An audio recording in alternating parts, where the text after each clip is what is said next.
Morning, fellow Biafrans. Good afternoon, good night, good evening, depending on your time zone. This is Radio Biafra USA 2. My name is Mazi Iyke. We are broadcasting live from New York City under the auspices of our mother station, Radio Biafra London. Our leader's name is Mazi Nnamdi. This morning we are broadcasting, and today is the 10th day of March 2023. So welcome to another live broadcast from New York City. Before we proceed, let us ask our leader to lead us in prayer. Let us pray. Without whom we cannot function, and unto him we give every honor and every adoration. Wherever you are, I will ask you, if you are in the spirit, to remain so. If you are outside the spirit, we ask you to come into it. Because what we are preaching from here is a gospel of redemption, as directed by Chukwukika Abiyama himself in heaven. And this very gospel, we must preach it. Therefore, we must pray. We give thanks unto thee, O Elohim, for there is none like thee. There can never be any like thee. You are the beginning and the end. You are the Alpha and the Omega. Our lives are in the palm of your hands. We commit all that we are unto thee. We have come as the ancients did before us, as our ancestors did before we came, to offer praise and adoration unto your holy name and no other. For we do not worship any idol. We do not worship anything born of a human being. We do not worship anything carved out of a tree. We do not bow down before anything molded with the hands of men. It's only thee that we worship. That is why we have come this very evening on this hallowed platform that you yourself created, to offer you unadulterated praise and to hand over to thee all that we can ever become, because Biafra is yours. This very family of IPOB, you molded yourself. You decreed that IPOB must come, and now that we have come, that we may worship thee, O Elohim, please accept our offering of praise and sacrifice unto your holy name, because there is no other like thee.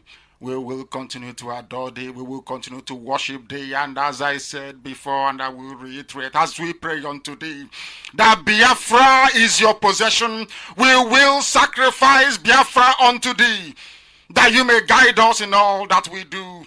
It's only you that sees the hearts of men. If there is anything that we are hiding, if there is anything that we have concealed from our people, oh Elohim, you will judge us very harshly. But if our hands are clean, our hearts very pure, you will bless IPOB, and you will bless me, and you will bless my family, because it's a promise from you.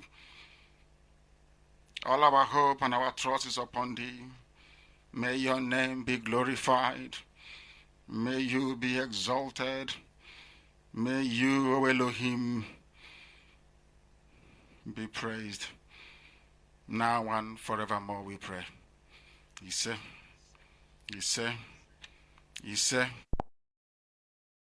Onye ki na-eso n'azụ, onye na-eso n'aka n'ebe, onye na-achụ ma ihe na-achụ ya, onye na-agbọsị ma mgbadebe ọsọ ya, iji ụwa bụkwa onye na-achị ya, iji ụwa bụkwa onye na nke ya, ebe onye ọsọ ruru onye ije ga-eru, mgbukọ onye ruru ọma ịracha.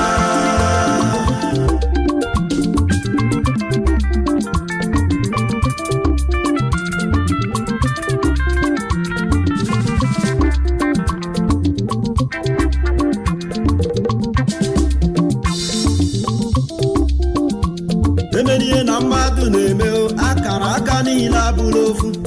Oke solo ngwere ma mmiri, ọkọsị anụ ngwere ọ ga-akọkwa oke. Gbanụ ubuji eji, otu bụla na-agbụba ọdụ ya. Onye anya ukwu ka ndị wayo na-ebu. Iji ụwa bụkwa onye na-achị ya, iji ụwa bụkwa onye na nke ya.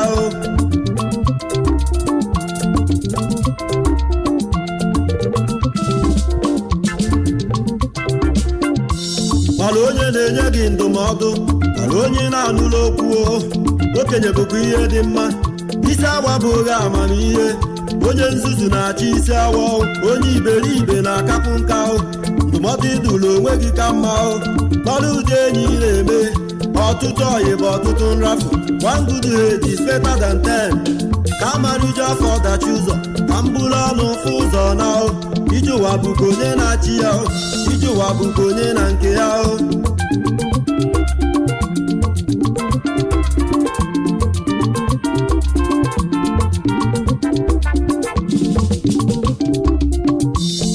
onye ka ị na-eso n'azụ, onye na-eso n'aka n'ebe, onye na-achụ ma ihe na-achụ ya, onye na-agba ọsọ ma mmadụ ebe ọsọ ya. Ije ụwa bụkwa onye na-achị ya, ije ụwa bụkwa onye na nke ya o. Ebe onye ọsọ lụrụ onye ije ga-eru, mgbugbo onye lụrụ ọma ịracha.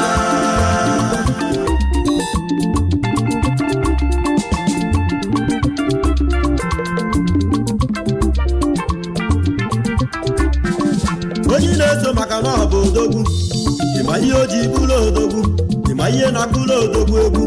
Ị ga-agbanwukwa egwu ọ na-agba o, ị ga-achụnwukwa aja ọ na-achụ o, ị ga-ebu nwogide odogwu na-ebu o. Ịma yulu ilesi isi oke ọchịchọ ka mmadụ ji anwụju, Nkechi nyere onye ya ju ya afọ o. Ije ụwa bụkwa onye na-achị ya o, ije ụwa bụkwa onye na nke ya o. Ebe onye ọsọ lụrụ onye ije ga-eru o, mgbugbo onye lụrụ ọmaghịlata.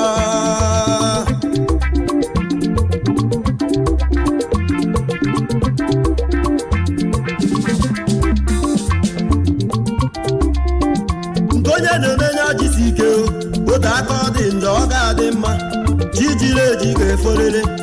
Onye achụ n'ụwa n'ike o, ịchụbakwa ihe ịchụtara iburu. Onye ndidi bụ ya nwe mmeri o, aka na uche ka eji akpata ego, ntụtụ ka eji atụju ụkpa. O mekatara ma chi ekweghị bụ asịnụ, biko mebe chi gị ga-ekweriri. Ome mma ya na mma ya nanụ, ome njọ ya na njọ ya na o. Ije ụwa bụkwa onye na-achị ya, ije ụwa bụkwa onye na nke ya o.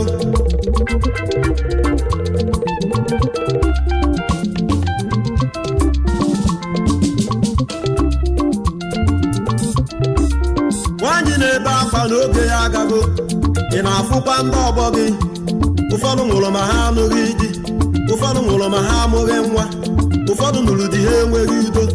Anụla di na ndị ọzọ na-anwụ, enekwa na mmadụ anya. Ije ụwa bụkwa onye na-achị ya o, ije ụwa bụkwa onye na nke ya o. Ebe onye ọsọ lụrụ onye ije ga-eru o, mgbugbo onye lụrụ ọmaghịlata.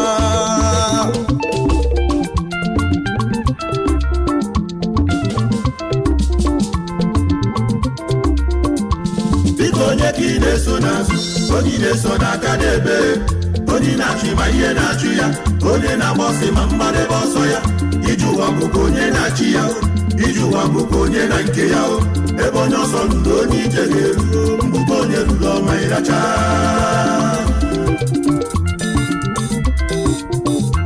Biko onye ka ị na-eso n'azụ, onye na-eso n'aka n'ebe, onye na-achụ ma ihe na-achụ ya, onye na-agba ọsọ ma mmadụ ebe ọsọ ya. Ije ụwa bụkwa onye na-achị ya o, ije ụwa bụkwa onye na nke ya o. Ebe onye ọsọ lụrụ onye ije ga-eru o, mgbugbo onye lụrụ ọma ịracha. Nne na nna na-akparị ụmụ ha, na ndị ọgbọ ha ewesiwe ego, ọnọbụzi ka faje ezigbo oli. Akala aka niile abụla ofu, onye na-asị nwa gị nere anya o, biko ọ na-aga n'ebe ọsọ na-agba ma ihe na-achụ ya. Onye na-agba ọsọ ma mba n'ebe ọsọ ya. Ije ụwa bụkwa onye na-achị ya o, ije ụwa bụkwa onye na nke ya o.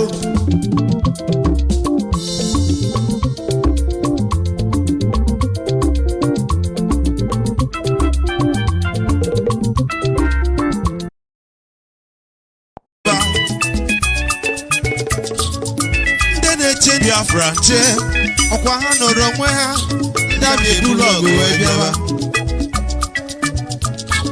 Mana ọ bụ gịnị ka anyị na-anụzi? Ndabi ha nọ n'ọsọ. Ọ bụ gịnị ka anyị na-anụ? Ndabi ha nọ n'ọsọ. Akwa onye ọbụla nọ n'ọsọ. Ndabi ha nọ n'ọsọ.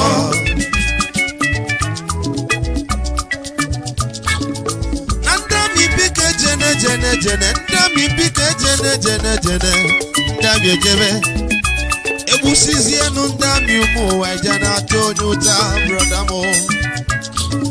na-ekwughị ekwu menụ ọnụ gị na melụti ọkụkọ ntike na ife n'idofe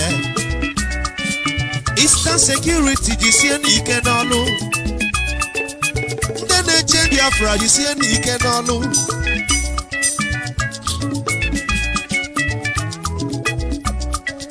Ife salụ fame anyị enwe mmeri.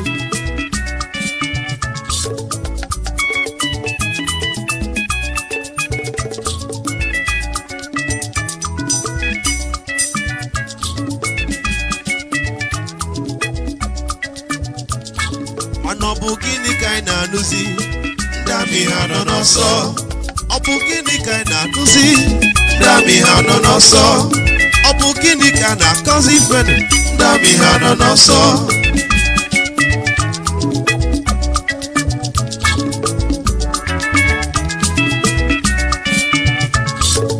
Onye mana nwa gị aka n'ọdụ. Onye mana nwa gị aka n'ọdụ. Onye mana nwa gị aka n'ọdụ. Ọ dị ndụ ma nwụrụ anwụ. Ọ bụ gịnị ka anyị na-anụzi? Ndị amị ha nọ n'ọsọ. Ọ bụ gịnị na-eme n'ọlụ? Ndị amị ha nọ n'ọsọ. Ọ bụ gịnị na-eme n'ime obodo? Ndị amị ha nọ n'ọsọ. Ọ bụ gịnị na-eme n'ọlụ? Ndị amị ha nọ n'ọsọ. Chukwu okike bịa amaghị. Amama amasị amasị anyị ma na ị nọ n'ọlụ. Isi ike n'ọlụma gị n'oge ikele anyị. Isi ike n'ọlụma gị n'oge ikele anyị.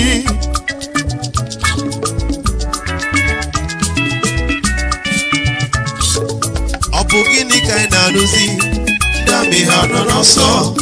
Ọ bụ gịnị ka anyị na-anụzi? Ndị amị ha nọ n'ọsọ. Kedu ife na-eme n'ọlụ? Ndị amị ha nọ n'ọsọ.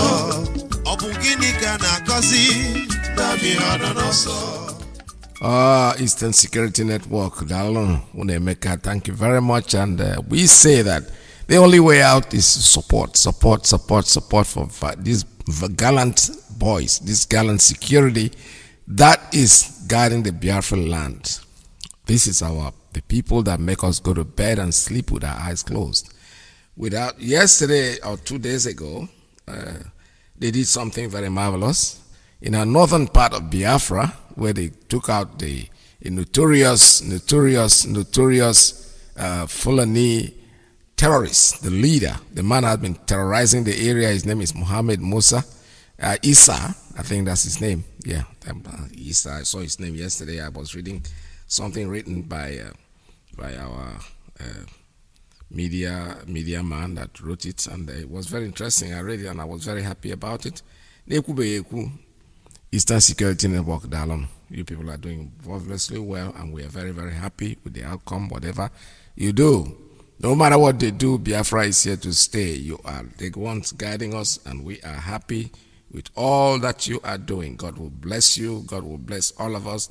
And for those of you who have not contributed to help this, to sustain our network, please do so. Do so. There's no point making a fool of yourself. You have to be part of it. All right. Somebody sent me something yesterday that I need to go into it and look at it. Let us listen to what you remember. The popular name Farouk. Is it Farouk Adamu? The man with Kule. Remember him very well. I think somebody sent me an audio that he did when Jonathan was in power. He came to the United States. You know, these Fulani people, I don't know what they think that they are, honestly speaking. This is a man who left the zoo, coming here. All he's coming to do is to make sure that Barack Obama, arrests Jonathan and won't let him come back to the zoo. I don't know what they think that they are. Honestly, that man thinks Obama will even see him. I don't even know if he saw Obama, but he was running his mouth here and there. Remember Farouk Adamu, the man who said after 5 years the Igbo people will be worthless? He was having a discussion with another Yoruba fellow. It was a popular thing that we were playing in those days and airing in them, and people were saying it was propaganda. Whatever happens, whatever they tell us is propaganda, it's okay. We have seen the result of our propaganda. Everything is coming out fruitfully the way it is said. Our leader, God bless you, God bless you. God brought this man just to save us, honestly speaking. Because every single day, I say thank God. That's all we need to say. Nobody could have done it better. No matter what they say, no matter how much they try to criticize him, I'm still waiting because time is going to come when some of them will come and bow and say, we are sorry. They're already saying it in their heart, but that's not enough. You got to make it public. Tino Malai said his own. He said the president is in transition. I know that mystically, when you say transition means death, and the person is dead already. Nobody goes into transition that is still in this world. He's moving to the other side. He's on transiting. He's moving. He has moved to the other side. So you don't have a president. The country is being run by nobody. We know that. You can pretend all you want, write all you want, show us pictures of somebody taking a COVID-19 test, and that's supposed to be Buhari with such a fresh hand with a mask that covers basically the entire face. Just the eyes is what we're seeing. But nobody's a fool anymore. The foolishness has gone to a point. So let me play this tape. What I want you to grab out of this, you will tell me the difference between the present government and the Buhari, and the Jonathan, that this man spent time, went in there to make sure they take him out of office with the help of Barack Obama. He came all the way. He says he's a rich man. It wasn't the journalist, the young lady who was interviewing him, was being sarcastic in certain point, and I like the way she was asking her questions. She wasn't dabbling into questions, but she was asking very pertinent questions that I know that this man is kept uncomfortable. One that she said, how did you make this trip? Who is sponsoring your trip? He said, I'm a rich man. I have the largest furniture company. I don't know whether it's in the world or whether it's in the north or in the Tazu. That makes him he's a comfortable man. He's a rich man. He can do whatever he wants to do with his money. All he needs to do is to come in and tell them to take Jonathan out because Jonathan happened to be not from his area. All right, so let's listen to this conversation before I carry on this morning.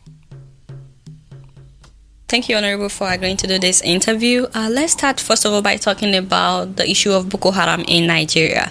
How do you think that the government is handling this terrorist group so far? Very badly, because there are two Boko Harams. Visible Boko Haram, led by Shekau.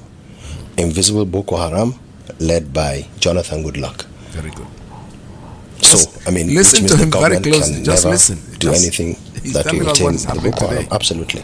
Why did you say that the government is also Boko Haram? Well, you remember very well, the president himself said that there are Boko Haram members in his cabinet, and we're yet to see who they are. He has not handed them over to the police. And as I speak to you now, there is not one person that is being prosecuted. One high up level person that is probably in jail for Boko Haram. Today. And as I speak to you today, people are being killed in Kano. This is a public service announcement. Please take 2 minutes. I don't know what happened. I don't know what happened. That thing the tape just slipped. The point I'm trying to make is I want you to compare what he is saying that happened in Jonathan's government and what is happening today. Because there's no difference. He's not telling us that in Jonathan nobody was prosecuted. Who has been prosecuted for the same crime here today? This is a man who went over there to tell the United States that Jonathan's government is the worst government, is the this, is that. Every single thing. I'm not going to interrupt this program anymore. I just want you to listen to this man, compare what he is saying that happened back then. Jonathan has been out of office for over 8 years, right? For 10 years or whatever, thereabout. The same thing that's happening then is happening today. So let us keep listening. In Yola, in Yobe, in all these states and other towns in the northern part of the country. And the government is doing nothing. And the military, I was in Maiduguri for 6 weeks. And I have seen the condition of our soldiers there. You know the government is not serious in tackling Boko Haram. And the menace will not go. I want to talk about the missing girls. It's been like 4 months now. Do you think that they are doing anything at all? Well, I think, yes, they are talking, making noise, but doing things on the ground, I don't think so. As I speak to you as well, not one military officer is in Sambisa forest. They have never ever been there. Never. They have never been to the forest where the Boko Haram members are. The government knows. So how do they tackle it? And you see, the unfortunate part of it is that the Nigerian military would rather go on the street and kill you and I. Last week in Zaria, They went and killed Al-Zakzaki people, his 3 children, and or on the road, on the street, or in Lagos with bus drivers and so on. In other parts of the country, taking money from public Muslim people. But to go to Sambisa and fight, they will not, because the leader of Boko Haram, the invisible, who is Jonathan Goodluck, invisible Boko Haram leader, will not give them funds, necessary ammunitions to go and work or to go and fight. He recently asked for another $1 billion to fight Boko Haram. Do you think that he's not using the money for what he claims that he's going to use the money for, or do you think he just did not give them the order to go after the girls? Well, they have already appropriated more than $1 trillion. I mean, more than 1 trillion naira between 2009 to date to fight Boko Haram. But what are they doing? They're just having parties, coming to Washington just like with the 70, 80 persons to come and spend people's money. Or what are they doing again? Maybe the First Lady going on Jamboree. What are they doing again? Celebration of Nigeria 100 years. What are they doing again? Making sure President acquires another aircraft. What are they doing again? $20 billion that were said to have been missing, instead of the president to ask for where is the money. What he did, sack Sanusi. What he did, sack the minister, the MD of NNPC. What he did, this is the only country that in 4 years you had 4 MDs of NNPC, but the Minister of Petroleum has never been questioned. These kind of things. So this is where the money is going to. Now, the president is looking for another 1 billion to steal the way they have been stealing the country. If the president is serious, he should ask for the whereabouts of the 20 billion and probably take from that 20 billion and use whatever he wants to do for the military. But he is not going to do that because he's not serious. He does not want peace in this country. That's why I am in Washington to solicit the assistance and the cooperation of President Obama to arrest President Jonathan Goodluck, to ensure he doesn't go back to Nigeria. Because if the American government will be after Mugabe, will be after Bashir of Sudan with even an arrest warrant on him, there are no more people killed in Sudan than in Nigeria. So if the United States government is serious, if the international community is serious, the person to be arrested is here in Washington. They should arrest him. We shall provide evidence against Jonathan Goodluck with blood in his hands. The country we emulate, US, you could see how they deployed their resources to bring in 2 American citizens from Liberia that are affected by Ebola. 2.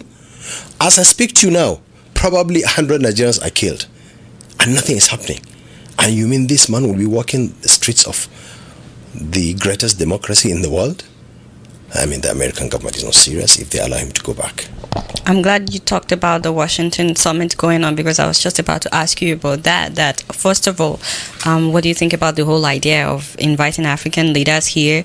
And second of all, do you think anything good can come out of this for regular Nigerians on the street? Well, the American government is doing it for its own interest, just like the Chinese also did this kind of conference in their own interest. The African leaders and Chinese leaders is to foster economic gains of these countries.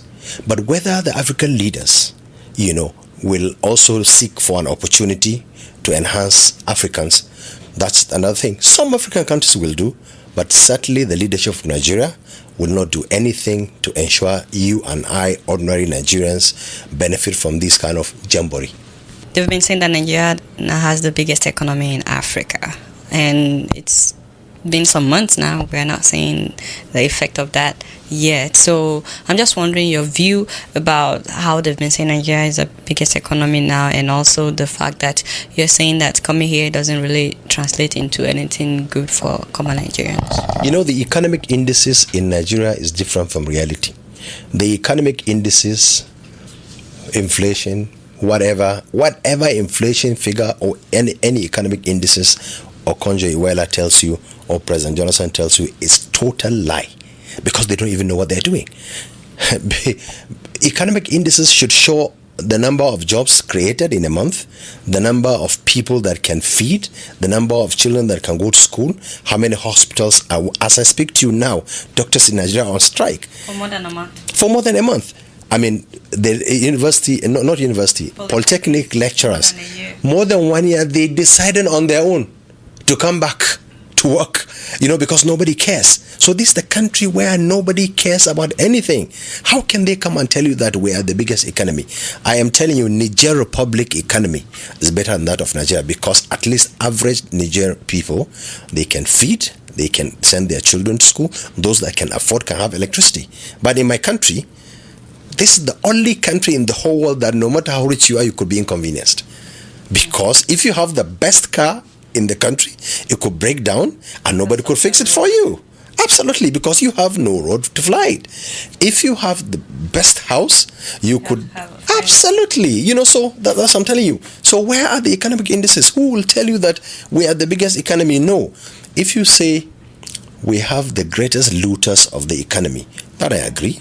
The president is proud to say that we are the second country with the largest number of private aircrafts. Those kind of nonsense. I mean, if your president will pride himself in saying, look, my country has private jets. I mean, as if that has got nothing to do with anything to do with economic indices. If you have 1% of the population of about 200 million stealing, taking the money, bluntly, I mean, like poking their hands, the fingers into the eyes of the masses, that you can go to hell, do your worst. Yes, we have stolen. There is nothing you can do, and we can bring the military to crush you. Instead of them to send military to Sambisa, they use them against us. Let's talk a bit about the upcoming election. I know you've been saying that the candidate for presidency has to be from the north. And a lot of people have been wondering, why must it be somebody from the north? There could be a good Christian leader, and there could be a bad Muslim leader. There could be a good southern leader, or there could be a bad northern leader. I mean, I am sure we can have somebody better than Jonathan Goodluck from Utuoke, his village. All we are saying is got nothing to do with where you come from. But the way Nigeria is framed, I mean, Jonathan Goodluck is from the southern part of the country, a Christian. Obasanjo, southern part of the country, a Christian. He's been there for 8 years. Jonathan been there for close to 8 years. And for semblance of unity. What about Yaradua? Yeah, well, Yaradua was there for maybe 2 years, so if you calculate from the time the civilians started in 1999 to date, only Yaradua, who comes from the north, a Muslim, so the people in the north feel like this time it's the turn of the north. But if Jonathan Goodluck had led us well, nobody would have even thought of North or any other person. No, but he's not leading us well. It's got nothing to do with where he comes from. I, Honorable Farouk Adamu Aliyu, went to court to get judgment against my Fulani man, late Yaradua, for him to be acting president of Nigeria. I got judgment in favor of Jonathan Goodluck. I had never, before then I've never met him. Up till this time, I met him only once, about a month and a half ago, at a conference for political parties that he called. I went with Jana Buhari. That's where I saw him for the first time in my life. And I have never seen Jonathan Goodluck in my life. So I did it for my country. I didn't do it for Jonathan. So it's got nothing to do where he comes from. But he is incompetent leader as a nation. I mean, our leader as a Nigerian. Incompetent from Utuoke. Utuoke, I'm sure, can produce better. So, who do you think would be a good candidate in this coming election besides the president? Because it looks, from all indications, that Mr. President would probably contest again. So, against him, who do you think could be a good candidate? Any candidate that is, certainly it's going to be a candidate from APC. And we also have an unwritten constitution, APC, that this time around, a candidate from the north will fly the flag of APC. So whoever the candidate emerges from APC will certainly beat Jonathan. Anybody can beat Jonathan. Because if it's performance that will matter, for him to tell us what he did, nobody will vote for Jonathan Goodluck. Absolutely. Because we have no government in Nigeria. What if the president wins again? Well, if Nigerians vote for him, so be it. We're practicing democracy. There's nothing we can do. As of today, I didn't vote for him, but he's my president. There's nothing we can do. He's the president. Yes, he's the president. But I pray Nigerians don't make that mistake again. I see. What are some things that you feel like they should concentrate on right now in Nigeria? Just some basic things that you think they should just take care of now. Leadership by example. Now, the president, first of all, to declare his assets. To lead by example. What I'm saying, leading by example. If Nigerians are crying out against the Minister of Petroleum, what is wrong in him investigating her? To prove to the whole world that, look, this woman is squeaky clean. That's all we're saying. What is wrong in Mr. President telling us exactly what is in the kitty of government today and what they are doing with the money? You know, those guys, you have to start from that. You have to start from the basic things. You have to start from as little as the number of delegation he's carrying out. When president is moving, the kind of convoy he goes about with. Like here that he came to. Exactly. You know, you carry 70, 80 people to America. Or when you're moving in, even in Nigeria, you carry 200 cars. The fueling is done by us. I mean, you have to start from basic thing that people think is nothing. But you have to start from somewhere, because when you see a jeep moving, that's a cottage industry in the village. If they use that money, it can produce water, clean water, for my people to drink in Utuoke, where he comes from. So, I mean, that's what I mean. Start with that. Then fight corruption. Abide by the oath of office and oath of allegiance. Without fear or favor. Is he doing that? No. Sanusi asked for 20 billion. What did he get? He was sacked. You know, and up till now, nobody has shown us that, look, Sanusi was telling the truth or he was lying. All they did is to make sure he goes, and he left, and nothing happens. Committees upon committees, and nothing will come out of it. This is the only country also that the solution to a problem is a committee. It's a committee. Yes. There is Chibok girls that are missing. Committee to find out how many girls are missing. Committee to ascertain the parents, whether the parents are still there. Another committee also to take care of the parents. Another committee to ensure, committees upon committees, while you have government agencies dedicated to do all these kind of things.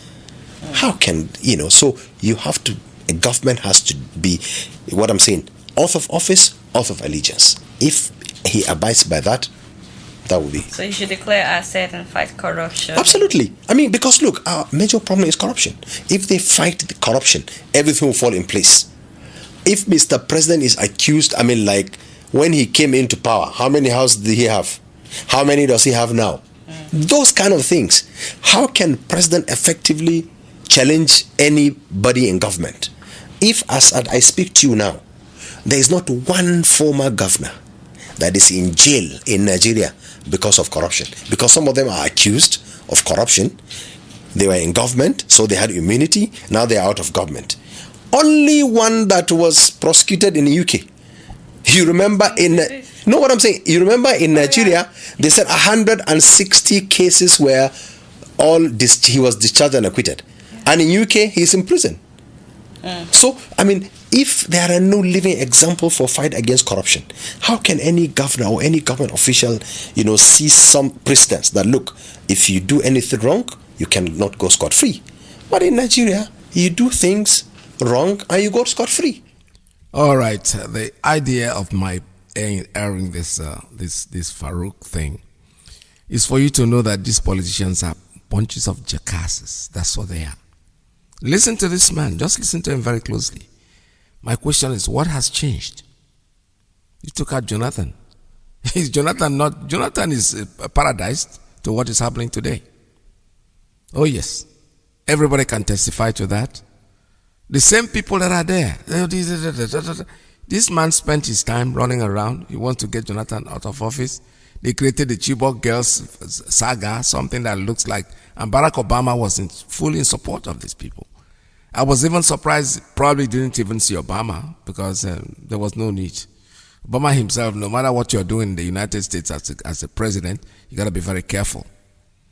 You got to be very careful before you run into serious trouble, because one journalist will pick it up and ask you, what is your business in what you're doing? They did everything. This man is saying, look at all the accusations he's making against Jonathan, the government, everything. So what has changed? If you don't even know him, you will think he's talking about today. Because even today is hell compared to when Jonathan was there. The same thing has been going on over and over and over.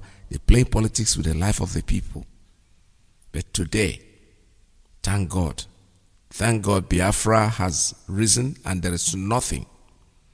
Yorubas are also coming in, and with support from every corner. Very soon I know the middle belters will raise their head too. Even the Hausas in the north will get up and say enough is enough, because they are not Fulanis. The people that are creating this problem are the Fulani people. Yesterday also I read in the news, somebody sent me something yesterday, the money that the British government is ready to give out, 4-something million pounds back to the federal government of Nigeria on the money that they took from Ibori, the Delta people's money. That you know something? You know what the money is going to be used for? They're going to build a road from Kaduna to Zaria with that money. That country called the zoo, I have never seen any people like these people. This money belongs, according to you, Ibori was the one that got this money. Obviously, the money belongs to the Delta people. Let us assume that what you're saying is true, because they said the money comes out of not just its account, but the account of members of families and friends. Okay? Let us assume that this money came out of there, but whose money is that? The federal government of Nigeria quickly grabbed the money. These Fulanis are grabbing and grabbing and grabbing and grabbing, and they are not producing anything. I don't know when this will stop. I remember the last meeting we had with our leader in the United States. I asked a question that somebody put that question to me on air. I couldn't find an answer, so I directed to our leader. All this money that we are taking, they are taking from here and borrowing left and right. Who is going to pay this money? These people are just grabbing and grabbing. Every small money they see, they grab it. Listen to Adamu, what he's saying, running his mouth. Jonathan is corrupt. Jonathan is this. Jonathan is that. What has changed? Jonathan have left the office over 10 years now. He's been away. He's been out of that office. What have changed? Rather, it had gotten worse. It is worse. That thing called Nigeria is a broken plate. That is a broken pot. No matter what you people do, no matter how much you people try, nothing is going to change. Nothing. That's why we are saying, please make sure that you support with all means, with all your might. Your widow's mite is very welcome for our brothers, the volunteers. You have to raise money for them. We have to make sure that they eat. We have to make sure that they have the medical. Look at, they just set foot in Benue, in the northern part of Biafra. And they took out the notorious idiot that has been harassing everybody. Many more will come. Many more will fall. There's no doubt about it. Absolutely no doubt. All we're asking you as Biafrans is to dip your hand in your pocket. Go to our website and make your donations. The website is www.ipobinusa.org/, and then say donate. And the money will go to serve a greater purpose. Nobody said you should not pay your tithe, but let this be your tithe too, for your freedom. Because when you pay tithe in the churches, you're asking God to do something for you. And you think that at the end of it, you go there, you put into your money. That's a good thing. That's a good cause. There's no doubt about it. It's the same thing when you're asking for your freedom. God is not going to come from heaven to do the fighting for you. God has put in the heart of these young people the wisdom to come in and defend their land. And they are all doing it voluntarily. It's all left for us, those of us who are not able to do what they are doing, to please dip our hands in our pocket and make our contributions. The website is very clear. It's www.ipobinusa. One word. ipobinusa.org/, and then say donate. The money will go. So this morning, we'll not do too much of talking. We have to have a conversation with all of you. What we just listened to, the Farouk Adamu, that's his name. In fact, there was something he had a conversation. Remember the man with Kunle that was saying things that they were going to do to our people? This is the man. He took his time, traveled to the United States of America because he's going to see Barack Obama, according to him. And then Obama will arrest Jonathan, so Jonathan will not come back. Okay, thank God he wasn't arrested. But today, what is the difference? In your own case, you stole somebody, you don't have a president. Your president died. They think that corruption is only when you steal money, when you embezzle money. That is why I'm blaming the likes of Jonathan, because they know Jonathan is part of the problem. Today, Obasanjo is part of the problem. They all know that there is no Buhari in that place. Why don't you just tell the world? And for God's sake, I heard somebody say, a preacher man said, every single day, think of today as being your last day on earth. That's a very hard thing to say. When you wake up in the morning, just say to God, thank you for my waking me up. But always believe that day is going to be your last day on earth. People, the likes of Obasanjo, the likes of Jonathan, the likes of all these politicians that know that Buhari is dead and that we don't have a president, and they are still going to bed, they are sleeping, they are waking up in the morning. What if they die in the night? What if they didn't wake up the next morning? You want to carry this in your mind to whatever hellfire that you're going, because that's where you're going to belong. Come out and say it. Somebody's 80 years old, he's still afraid of dying at 80. Nobody wants to die. I know that. The world is very sweet. But you know something? You can't prevent it. When it's going to happen, it's going to happen. Since you don't know the day, try to live every single day as the last day. So that if you know all the bad things you've done, all the enemies you've created for yourself, open up. Open up. With everything, Jonathan is a statesman. Our leader described him as a statesman, but I describe him as a fool like the rest of them. I like him. I like Jonathan. To be honest with you, I do, but sometimes they act like idiots. Don't go with this secret in your heart. You know that very well. At least they said you went to see the president, right?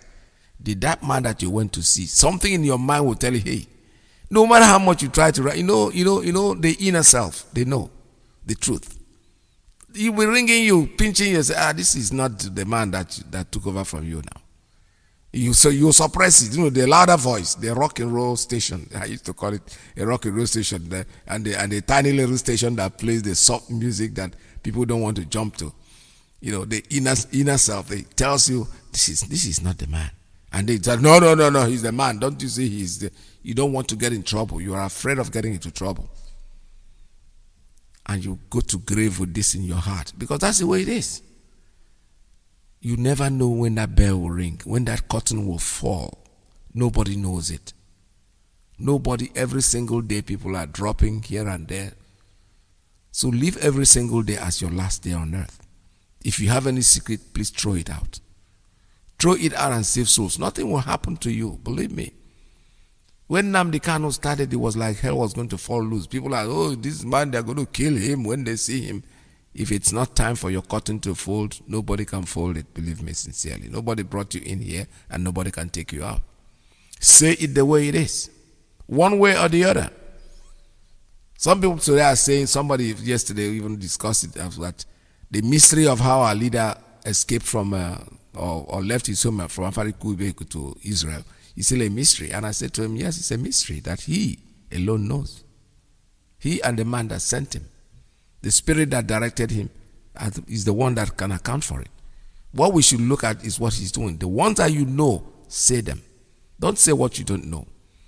There is no way this Obasanjo will tell me he does not know that the man there is not Buhari. When they were blaming Trump, I'm a Trump person. I like Donald Trump. So when people say Trump this, I said, listen, when they were trying to nominate our sister for WHO, they said, don't you say what your man is doing? I said, no, the man is not doing it because of the woman. He knows that the woman is very qualified. But the truth is that she is part of the conspiracy. She wouldn't tell me that anybody in government who doesn't, they are coming out. Do you know Malaya Aziz Obrugi is here now? He has said that the president is in transition. That is correct.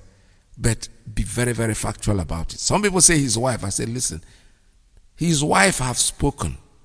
She has spoken. That woman, everything that she said about her husband, she has tried to give you. She might not have come up openly to say, you know something, my husband is dead, he died on such and such a. No. When she can be bold enough to say the cabals have hijacked our government, that's a warning. Because she will not say that if the husband was alive. I know. The little one that she said, I'm not going to vote for him the next time. You know, the husband said, I don't know what belonged to it. It belonged to my kitchen or the other room. Immediately. That was just a statement she even made at that time. I think it was in a Hausa program she said it. And the husband went to Germany and said the same. Said, listen, I don't care what this woman is talking about. I know she belongs to my kitchen and the other room.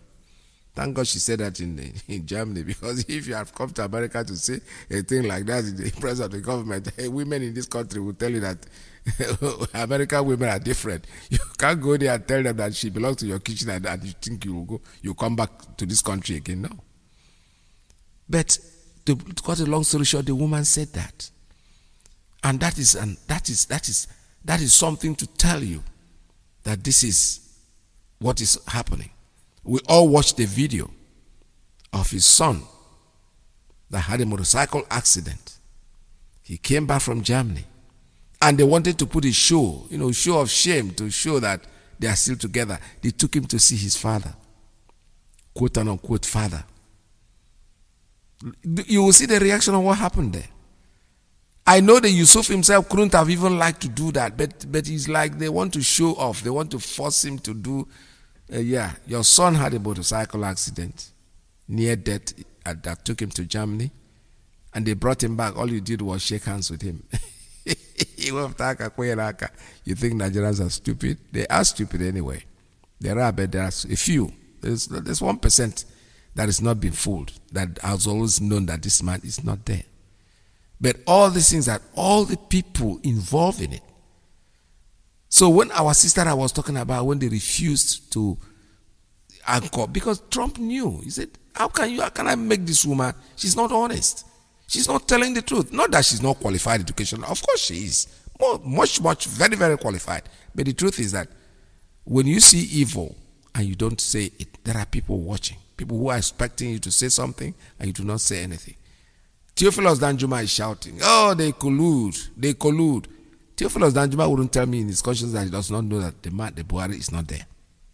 He knows. They all want to be politically correct, right? It wouldn't be me that would say, level, you get to a certain level in life. You people have made it. Some of you are untouchable, but you don't really realize that you are not. You don't want to face any discomfort, You don't want police to come and knock on your door. No. I better don't say anything. There are doors where policemen cannot knock at. Believe me, when you speak the truth, come out and save this nation. You know how many people that have died, that have been killed since that thing there, since they took over Aso Rock and started giving orders left, right, and center. Do you know how many souls you could have saved if you have opened up your mouth to speak the truth? Osibanjo is there. Even though we don't see him in public, but at least he knows that this man is not his boss. You remember when he was in hospital, when it was assumed that Buhari was still in the hospital, he was still alive, Osibanjo went there. He came back. He wouldn't tell us that the man you saw there is not, you will know, of course. What kind of joke is that? But all of you are part of the conspiracy. You conspire, but my talk to you this morning is, better live today as the last day in your life. Don't go to the grave with this thing stuck in your heart. You will save many, many lives. Between the time that this thing happened, 2017, and now, you know how many people that have been killed. You know how many lives that have been lost. Nothing is working. Everything is zigzag, but you are part of it. You are one of the causes of what is happening. No matter how much you try to pretend. You can go out there and want to be politically correct. It doesn't matter. What matters is I want you to live today, think. I don't know, what I don't understand is how you guys go to bed and sleep and feel be very relaxed. with this evil in your heart, with this thing you call secret. It's not secret that is there are secrets you can have, something that will not harm and hurt anybody or harm anybody. That's okay. But when you go to bed and you have it in mind, so that man there is not Buhari. That man is not the person that I know.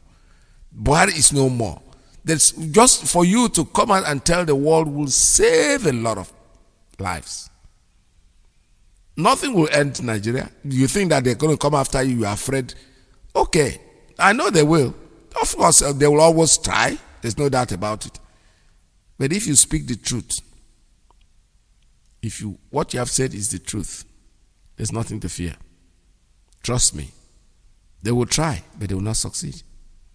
The likes of Iyke, he went to jail in Biafra when he said Biafra cannot be defeated. They put him in prison.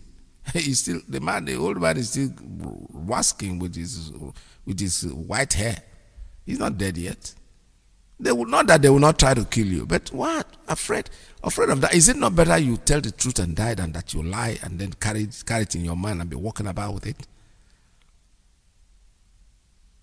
So you are all part of the problem. All of you.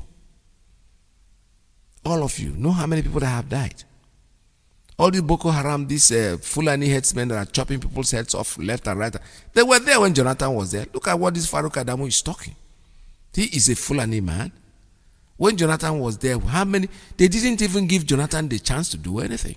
Recently, what he said recently, Jonathan, when Obama was so busy, Barack Obama was so busy in meddling and interfering in the affairs of Nigeria because he wanted Jonathan out of office. Before they would do it, his wife is carrying placard, bring our girls. Okay, in this Buhari's government, how many people have been kidnapped? How many times? Tell me if this Farouk Adamu is saying this, and let it be that during Jonathan was the one organizing people to go and negotiate with these so-called bandits to give them money. Imagine Jonathan doing that. Hell could have fallen loose.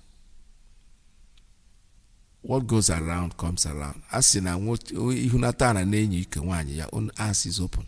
These people that you see that tried to remove Jonathan have gone out of office. Where are they today? This program that I just said, I wish that Farouk Adamu is listening to himself. He should hide himself in shame.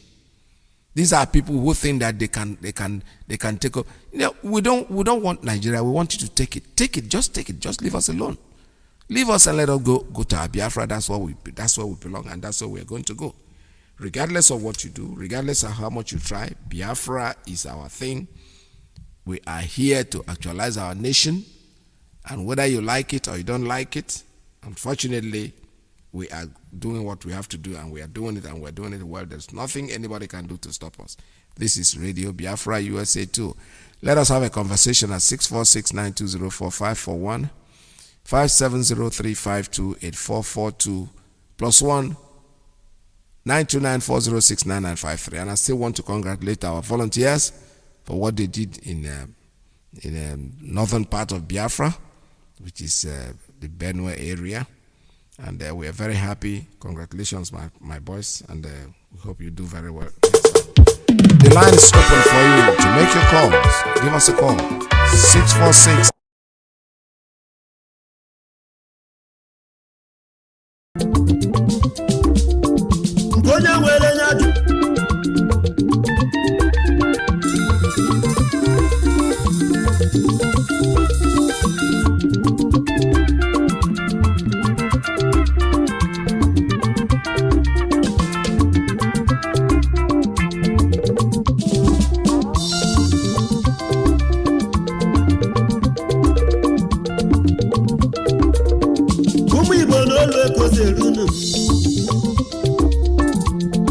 chiri biko nya zere o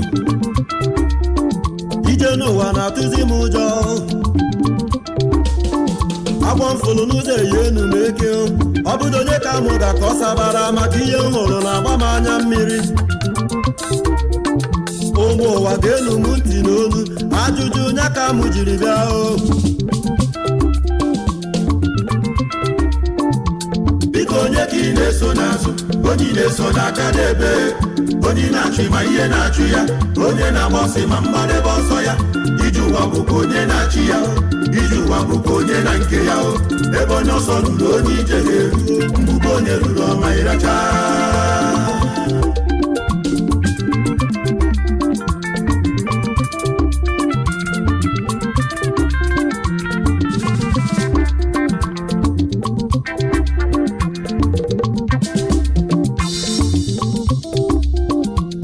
Emenihe na mmadụ na-eme akara aka niile abụrụ ofu oke solo ngwere ma mmiri ọkọsị anụ ngwere ọ ga-akọkwa oke gbalụgbanụ uguji eji otukwula na-agwụba ọdụ ya onye anya ukwu ka ndị wayo na-ebu iji ụwa bụkwa onye na-achị ya iji ụwa bụkwa onye na nke ya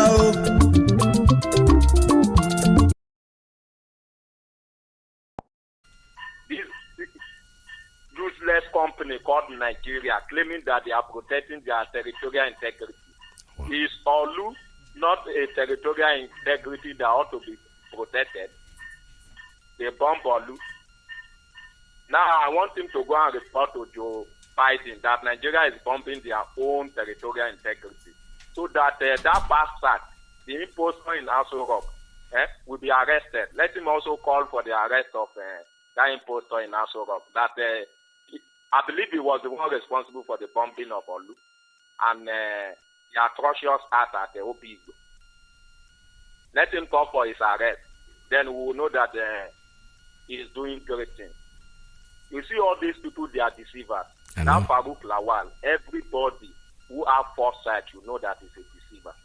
Today, you can't see him come out.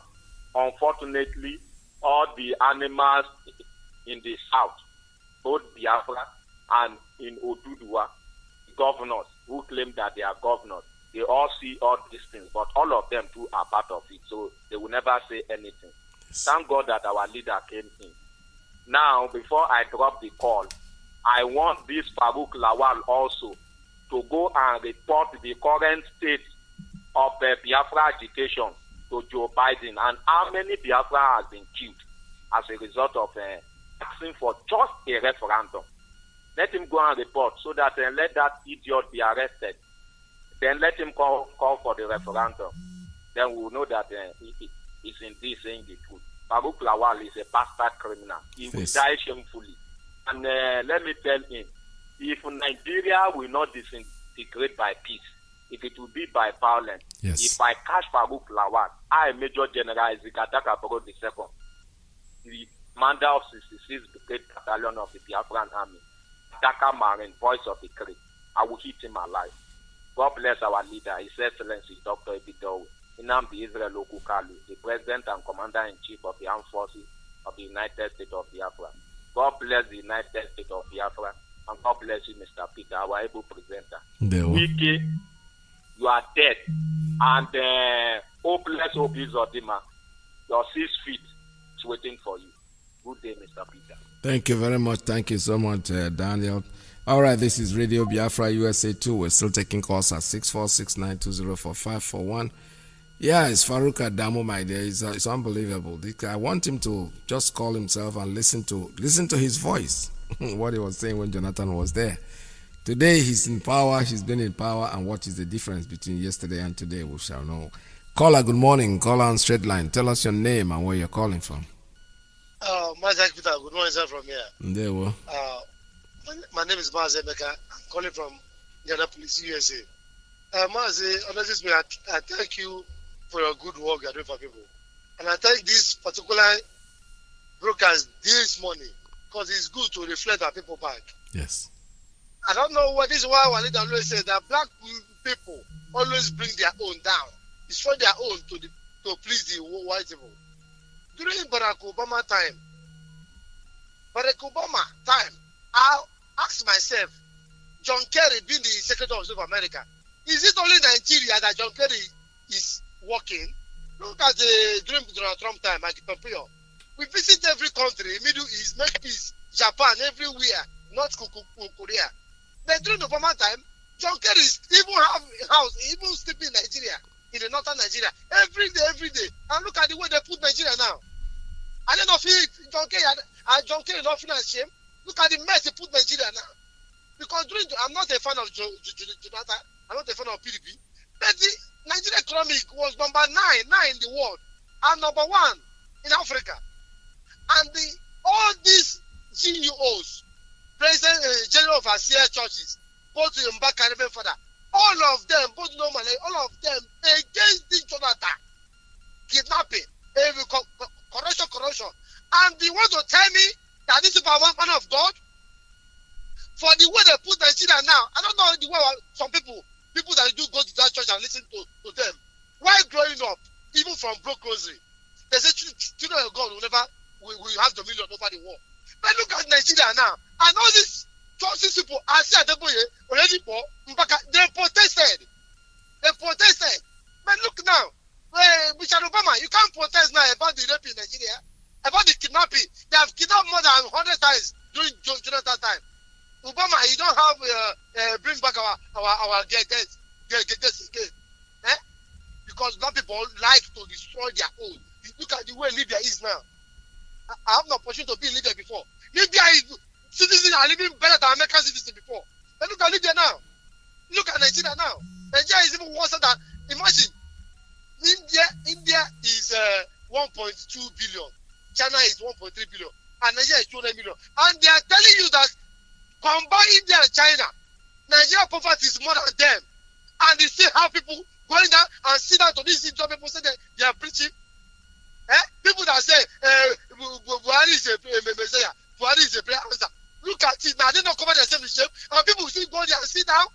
Now there's something now I believe what our leaders say. There's something wrong with the brain of the black people. Nigeria don't have brain to process it. Something that is processing information, something that is going on in their land. So look at them going to White House. Look at you, although black people don't, Nigerian people don't even have shame. Because they have shame. Even design good luck too. He now even conjoin to protect the fake Buhari, that the whole world know that man in Nigeria is not Buhari. The same good luck that they suffer them, they disgrace internationally. The same good luck now, join them again. You see that black people don't have honor. How do you want white people to respect them? During the American election, you see some Donald Trump party. Some of them stand on their own neutral ground. Some of them support the Democratic. That's how politics is supposed to be. But all Nigeria, everybody is a Buhari because what? They want to protect their paycheck. Nobody, no one person come out and say the truth. All of them now, even Showere too, come out and say you want to do the revolution now. Don't just Showere don't have shame. Don't you know what they do 2003? Mazi, during Buhari 1982, I was still very, very small. But according to history, I know this man is not a good choice. But people that witnessed that Buhari time, that in the war against indiscipline, still go ahead and vote the same Buhari. That's why God will punish all of them. Look at the way Nigeria is now. Nigeria is no more recover. Nigeria is gone forever. Shame on all of them. Thank you. Doesn't have shame. Thank you so much. That is correct. Nigeria is gone forever. You know, like I said before, and I'm still saying it again, these people that are supporting this evil, they should always remember that today might be their last day. This minute that we speak might be their last day on earth. And if you carry that evil in your heart, I don't know where you're taking it to. Scoff it out. These people are not young anymore. Obasanjo is not a young man. He's not, he's a young man in his own level too. But I'm not saying that Nana that has to die first. No. That is not what I'm trying to say. What I'm trying to say is that if you have evil in your heart at 70 to 80 and you are not able to speak it out, when are you going to do that? When you get to your grave, which is very near, you are nearer your grave than most people are. You know, this is Radio Biafra. I have a call coming in. Let me take this one. Caller, good morning. Caller on a private line. Tell us your name and where you're calling from. Good morning. I Peters. Good morning. Welcome to the program, sir. Thank you very much. My name is Chukwu Emmanuel. I'm a native of Ishiago, Ebonyi State, Biafra land. I greet you once more as I Peters for all your effort It is not easy for an elder man to wake up early morning every day to talk to people. I greet my leader. I greet our leader, Mazi Nnamdi Kanu, and all original IPOB members all over the whole world. Yes, according to the clip you played about Farouk Lawan and the Jonathan government and all the attack left and right to Jonathan and Okonjo-Iweala, according to that of time. You see how these people are coming out to attack Jonathan during the time of Jonathan. If you watch out what happened to Jonathan as of that time and what is happening now, the corruption in Nigeria have raised up to 1,000,000% than of Jonathan. I'm not defending anybody because all of them are the same thing. PDP, APC, as far as Nigeria is concerned, are criminals and rogues. They are not deserved to remain alive. They are the same. But before then, Jonathan, as a president of Nigeria, and Jonathan know where he come from. All the time Jonathan wasted that place, all the whole time, Jonathan does not remember his people. Jonathan served the Fulanis not. And all the things Jonathan did, they don't even want to see him. And up to today, Jonathan can still go to the north, to the Abuja, and romancing with his enemies. What a shame. What a shame, Jonathan. I think by now, since Jonathan is alive, he's supposed to do something very urgent to let his people know that he is a human being, that in his time, he did something for his people, to support IPOB, to support indigenous people of Biafra, to liberate their people from hellfire they call Nigeria. If these people will understand what is coming to them, I think it's better. But they don't know. They are just wasting their time. They don't know that the hell is on the way coming. Jonathan is a waste to their people. All the time he wasted in the Abuja is rubbish. Doesn't mean anything. I think Obasanjo by now he's alive. I think now Obasanjo is alive. He's supposed to do everything to liberate Yoruba from slavery because the hard time is coming. I think somebody like Gowon and Tiwai Danjuma is alive today.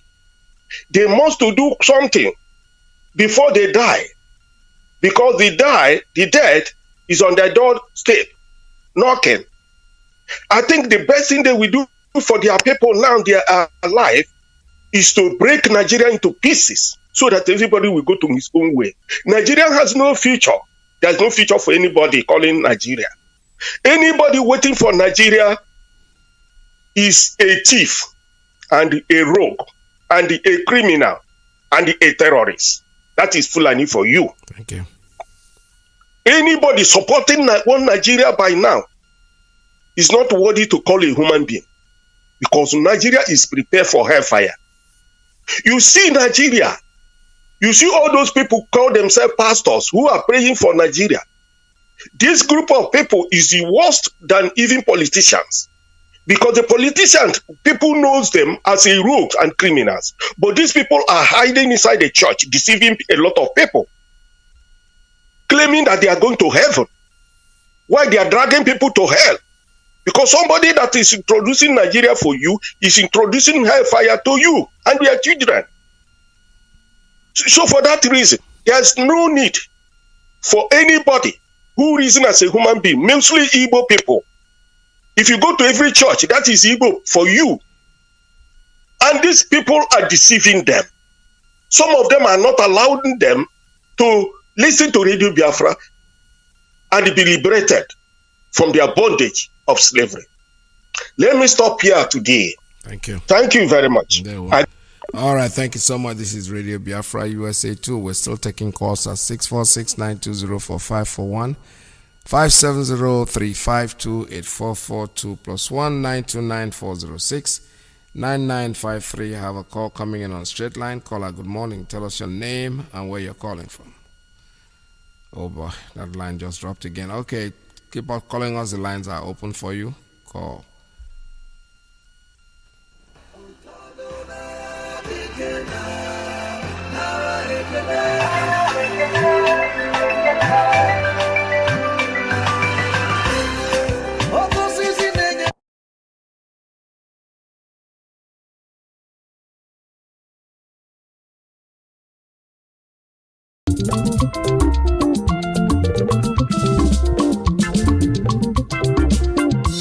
mana onye na-enye gị ndụmọdụ mana onye na-anụla okwu okenye bụkwa ihe dị mma isi awa bụghị amamihe onye nzuzu na-achị isi awa onye iberibe na-akapụ nka ndụmọdụ idụlụ onwe gị ka mma mana ụdị enyi na-eme ọtụtụ ọyị bụ ọtụtụ nrafu one good head is better than 10 ka amarije afọ ọdachi ụzọ ka m bụrụ ọnụ fụ ụzọ na ije ụwa bụkwa onye na-achị ya ije ụwa bụkwa onye na nke ya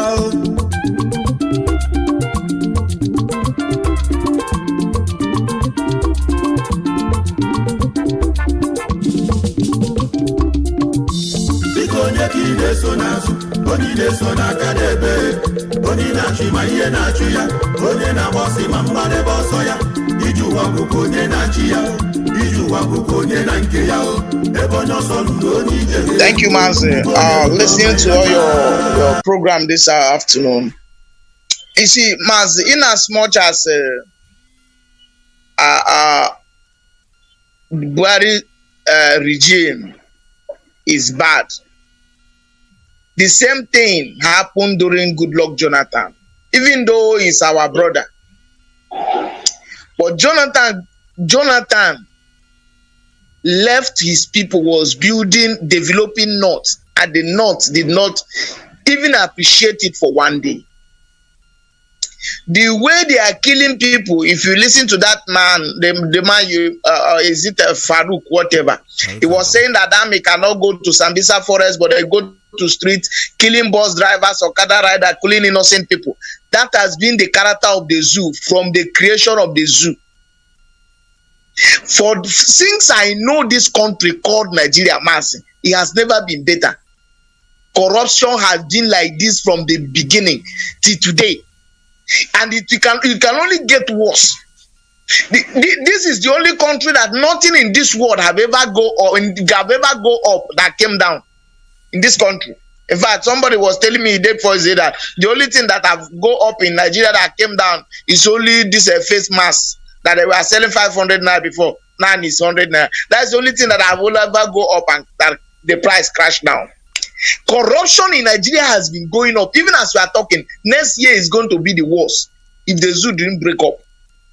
Look, Mazi, imagine that it is Jonathan, in the time of Jonathan, that people from the Niger Delta are killing the people from the north, sending people to the north to take over land in the north, to kill people in the north. Imagine what the world would have done. BBC, CNN, America, Australia, everybody would have descended on us.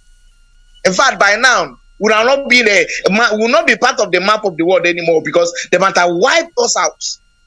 But look at what Buhari is. At the time of Buhari, they are sending Fulanis to come to people's land, to grab land and kill people, rape women, kill children, kidnap people. Nobody is reporting it. I was listening to one of our brother broadcasting in the morning when he was talking about BBC Igbo. I said, this Igbo, when BBC Igbo came 2017, I was one of the people in this platform that was shouting, BBC Igbo, we have heard what our leader Ojukwu told us that you did during the 1960s, and now they are bringing you to our land. If you see the headline they give on what happened in this yesterday, that it is our people that are killing Nigerian police. All the things that the Fulanis are doing, the way they are kidnapping people, raping women, our sisters that were adopted by Nigerian army, raped them, including the virgins among them. Did you see it in BBC headline? It didn't come out.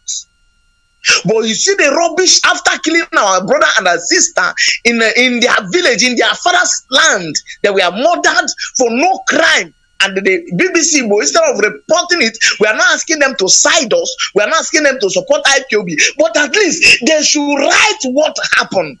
But you see the garbage they put to the public, that they were the people killing.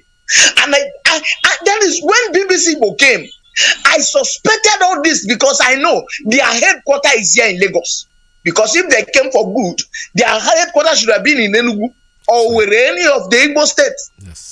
But now they are here in Lagos because I know if BBC headquarters is somewhere in Enugu, with this headline that they just put up yesterday or so this morning, this building will be on fire by now, and that would have been registered into the world that their BBC is working for Satan.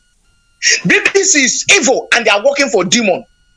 Look all the menace, the way they have been killing our people, destroying land and property of our people. BBC never write it one day. They went to Olu and bomb our brother's farm, destroy everything that guy have, those brothers have in their farm. BBC didn't go there to report it.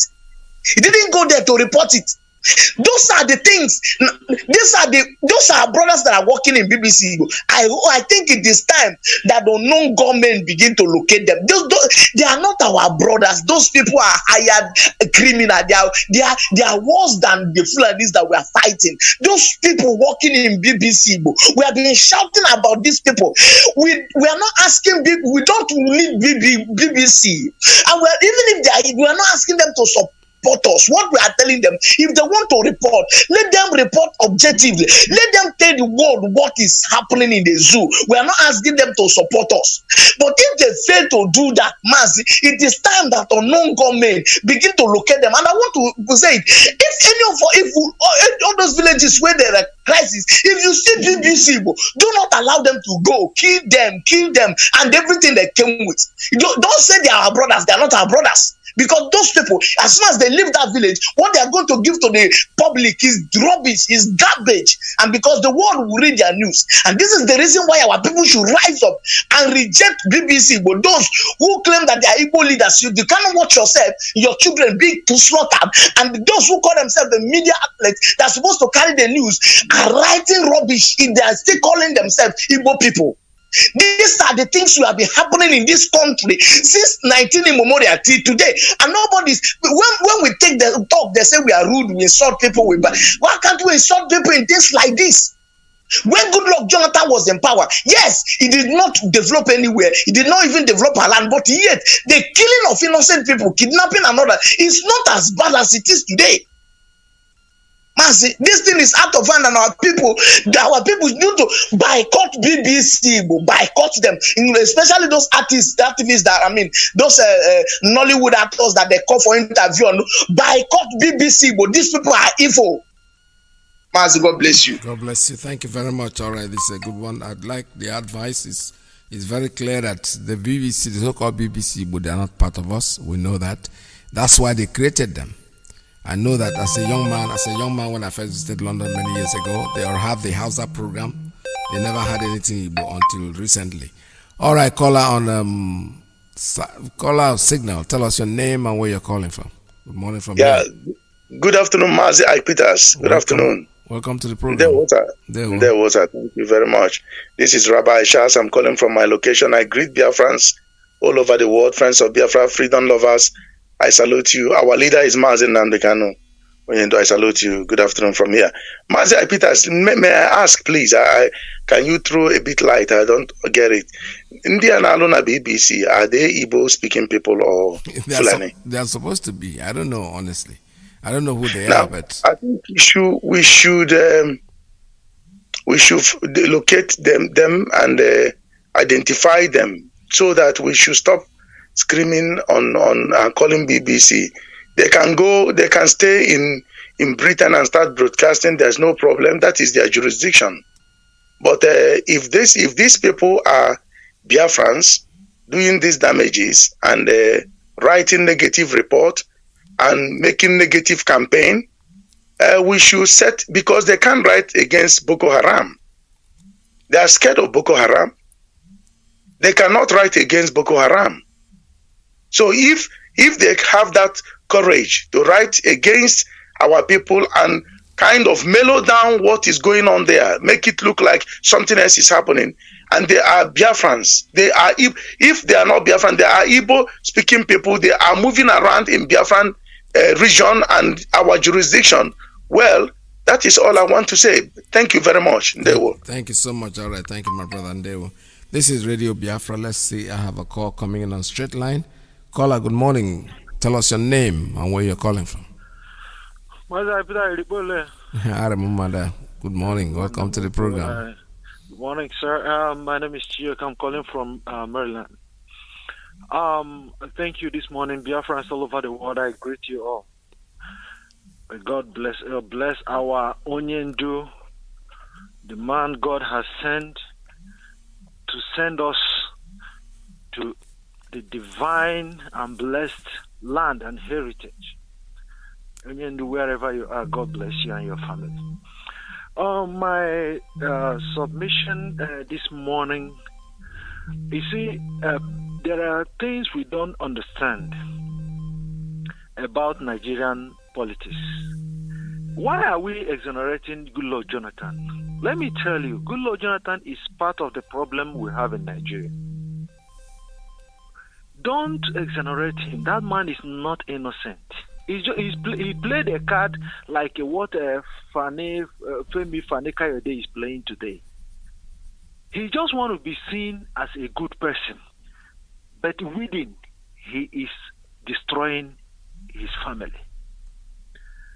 I'm part and parcel of him. In fact, if he knows me one-on-one. What I'm trying to let people know is this is a game pre-planned, and he is aware of what happened. Even when he allowed these guys to come in. When they criticize Buhari's government, or when Buhari's government criticizes Goodluck Jonathan, these are games. They are playing. You see, that's what I want to tell you.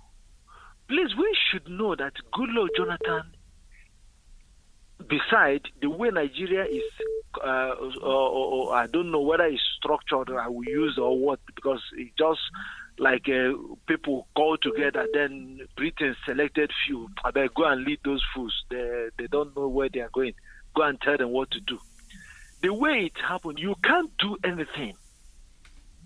That's why, you see, the position of our leader, Mazi Nandikalu, he still baffles them, frankly speaking, because they don't know how this man gets all this. In fact, he outsmarts them. Anything they are planning, before time, he will just demolish it. That's the problem they have with him. You see, for him to tell you that Igbo presidency will even be the worst in all, because these guys will use your person. Because when you mention Goodluck Jonathan was there, he didn't do any this, he's corrupt and all this. That they will even do worse when an Igbo man goes in there in the name of presidency. That's the comment our Mazi Nandikalu made that destroyed them, because he knows them very, very well. When you study Nigerian politics, you know that these people we are calling Fulani, they don't know that these guys, they have people, consultants they are paying all over the world. They planned and they have their stages. They have innocent ones. Like there's one person I was arguing with yesterday. They say, but there are some Fulanis who are so distant. He said, look, let me tell you, those ones will come in. Why is it that anywhere that they strike, You see, those ones will still be there. They will not kid. How many prisons or police stations have you gone to in the southeast and all this? You see a Fulani man detained there. No. They will use them. Even this one that happened in Ipob, somebody was telling me, why am I mentioning Fulani? Is it Fulani? Is it an Igbo man? That's what they want to achieve. They will use an Igbo man to do that dirty job. Then when you say, they will say, it's your man. Please, we should not exonerate Goodluck Jonathan. He is a problem Nigerians have today. He's a problem there are people Bayelsa have today. It's a problem we're having. He knows everything.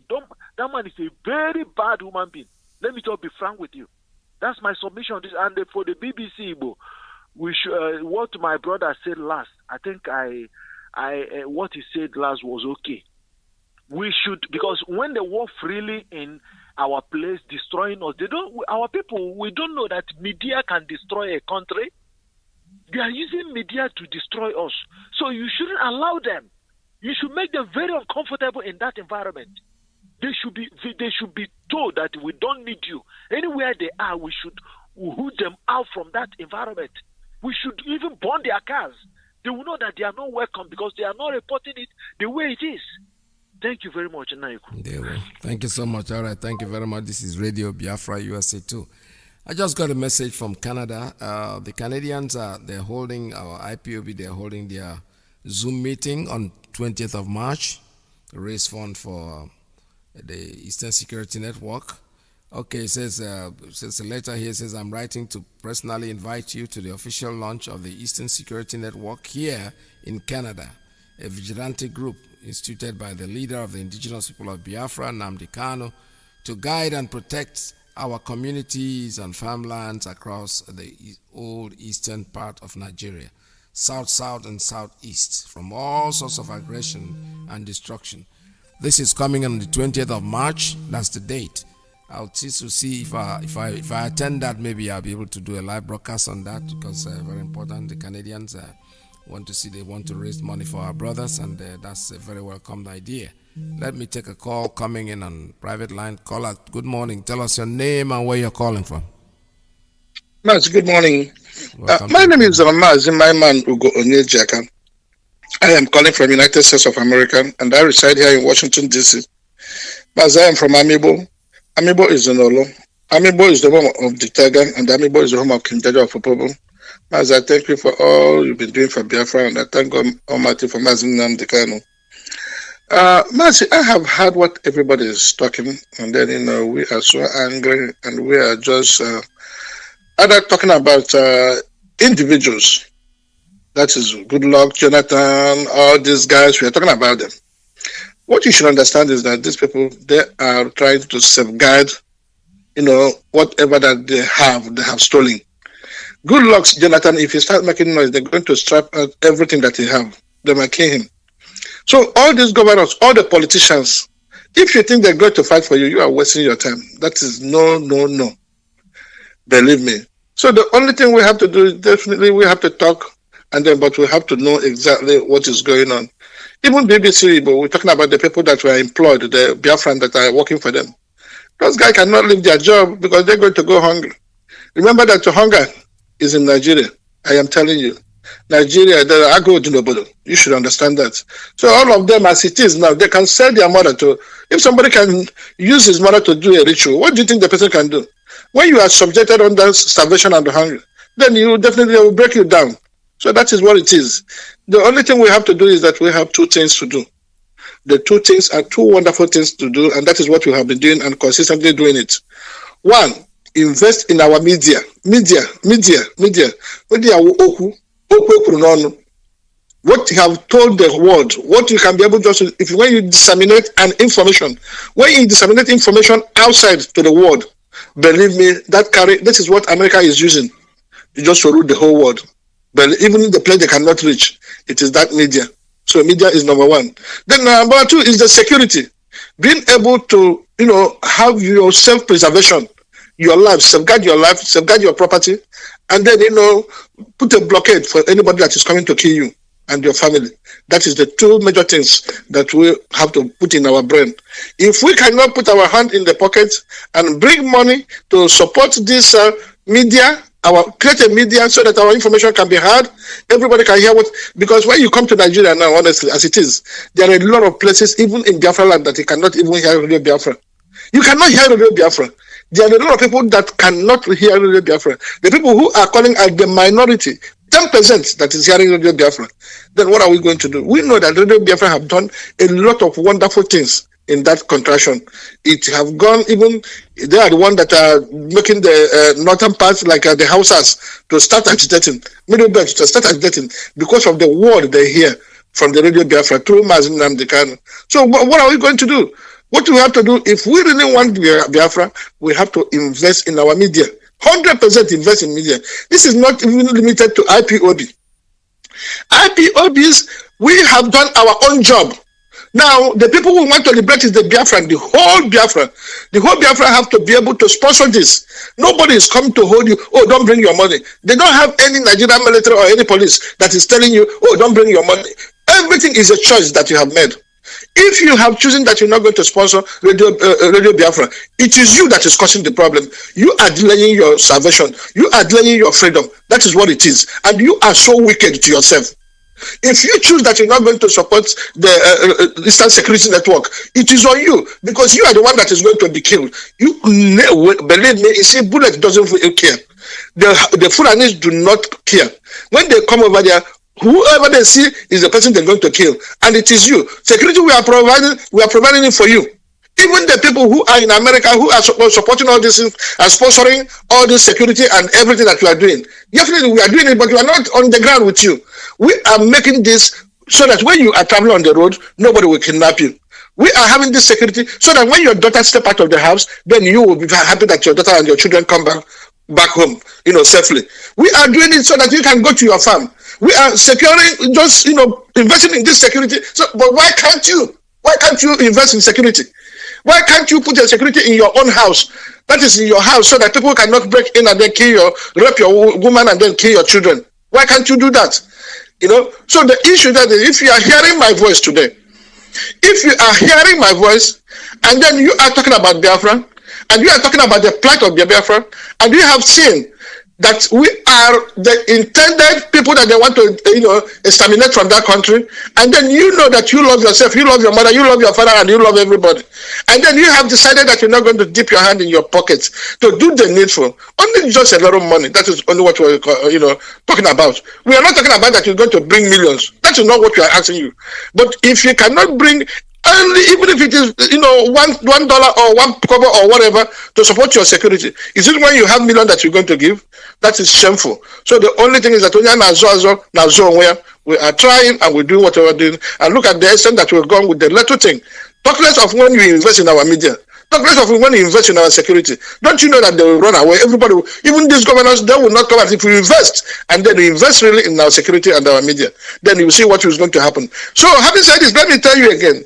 Look, this Obedia Malafia. The man told you that Nigeria cannot, see the handwriting on the wall. And that handwriting on the wall is that these are the imported Fulanis during the Jonathan time. They imported these jihadist Fulanis to come and cause war and destroy Jonathan. But now Jonathan handed over to them, and what happened? They cannot get rid of these people, and this is the reason why these people are fighting. That now they have the stage one. The stage one now that they are in your bushes. Then the stage two is going to come. The one that will come on the urban areas. They will go from house to house. They are looking for politicians and they're looking for everybody. And then, when you hear something like this, what will you say? Then I hear a clip again in the Facebook. This clip is a clip by these people that immigration or whatever they call it. They were seizing the goose of people and giving it to the bandits.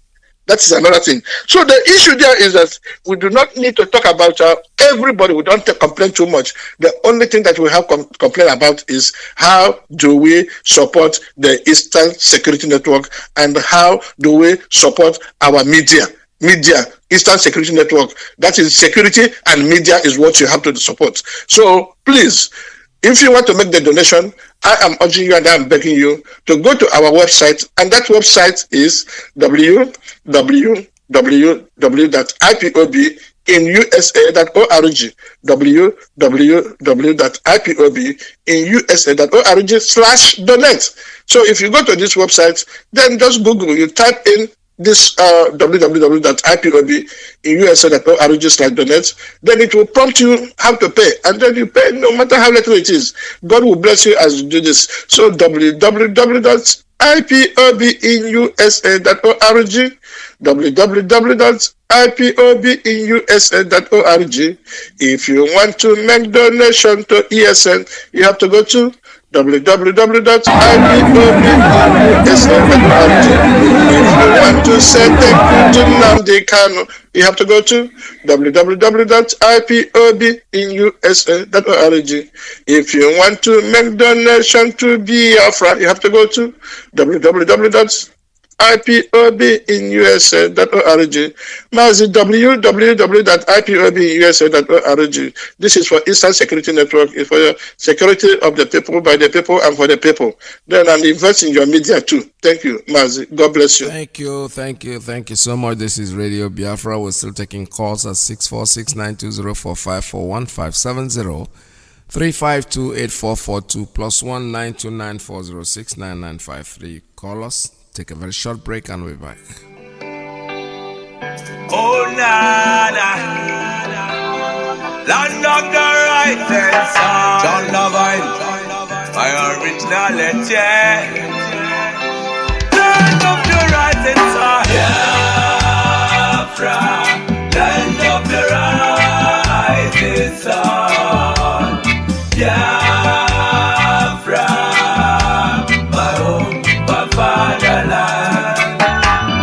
Biafra, land of the rising sun.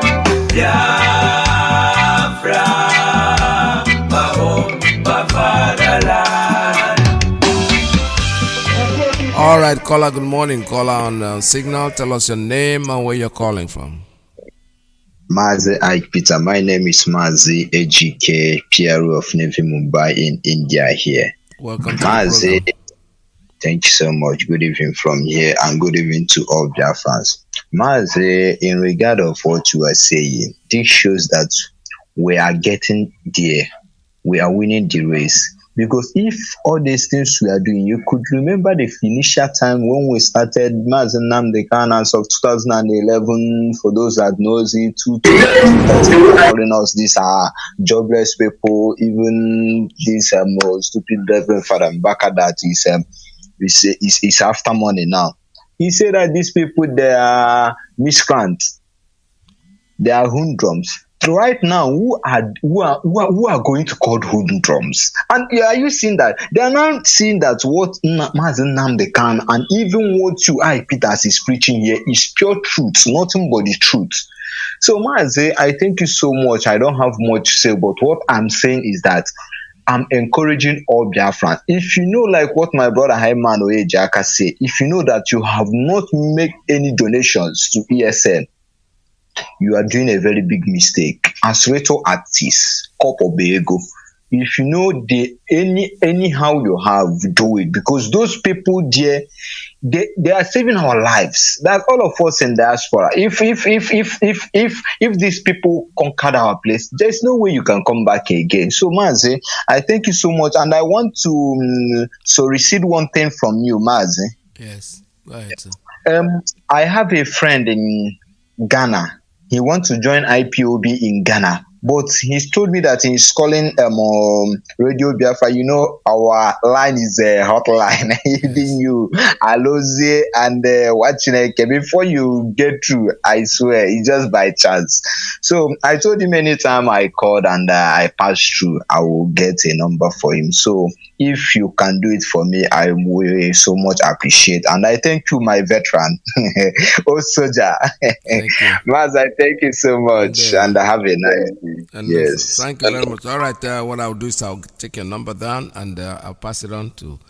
There's strong IPOB in Ghana, so he can be able to join them there comfortably. All right, I have a call coming in on private line one more time. Good morning. Tell us your name and where you're calling from. Thank you, Mazi, Peter. Good afternoon from here. Welcome to the program. Thank you, fellow Biafrans and lovers of freedom. My name is Pastor Jack, calling from Lagos. I just want to contribute a little bit to the program from the clips you just played this morning. Yes. Farouk Adamu and his people. All the things that these evil Janjaweed people have spoken about during the time of Jonathan, they have done worst of them all. That's right. There is no hypocrisy on the surface of the earth that is worse than what you are just experiencing. Yeah. And an individual going to the United States of America to tell the Islamic president in the US to arrest a sitting president of the contraction. Can you just imagine? No. Can you just imagine? Now having said that, you will agree with me that in 2015, the late Buhari never won election, actually. You remember Alhaji Kawo Baraje attested to the fact that they imported foreign machinery during that election to help them rig the election. So, underage people thumbprinting inside bush and other trees because nobody goes to the north and question them or do whatsoever. Everything and concede. But at the same time, woe betide him because he left what he was supposed to do and went to be building Almajiri school. Almajiri, you are building school for Almajiri. I don't know. The ones that their heads are good have not even attended school. You went to build school for Almajiri, leaving your land and everything. That is why he went back to Otoke Ishem. That they don't even have a passable road by the time he finished as a president. Now, having said that, today now, you see that in Katsina, the same bandit have abducted another 40 people, have abducted them, and they will give them another 100 billion or 200 billion. That's right. Now, most importantly, the British will be playing the game, they think that they are smart. All of a sudden, they are not telling you they want to repatriate Iburu's loot. Yeah. Because agitation is everywhere. And the agitation is heating up everywhere. People are more interested in Biafra agitation. The good and wonderful message being disseminated from this platform. People are more keen and interested to this message, but they have come with the other tactics. We will repatriate Iburu's loot, and the useless Fulani people say we'll use it to complete second Niger bridge. Can you imagine such? Yes, I laughed when I heard that yesterday. Can you imagine? They want to douse the tension. They want to take the attention of the people off their banditry, their killing, their kidnapping, and the ransom they are giving their people. Because what you see them doing is in these guys empowering the people they have given arm. The other day, I listened to what is it called? Falana, the stupid one they call Falana that say he's a son. He was saying he don't believe that the federal government is sponsoring or arming the bandit. He's a foolish man. But you see, Alhaji Kawu Baraje is telling you, and you saw the clip where the bandit confessed that the cow do not give birth to AK-47. It is the government that gives the AK-47 to do what they are doing. And that is why you can see Gumi, the pig, will go to the bush and they will be shaking, talking as brothers because they are one people. After they will give them money for exchange. Then if he sends certain soldiers to go to Boko Haram hideout, they will kill them, they will give them information, they will ambush them, then they will send the other Boko Haram in uniform to our land to come and kill our people, just like what happened in Iyke yesterday.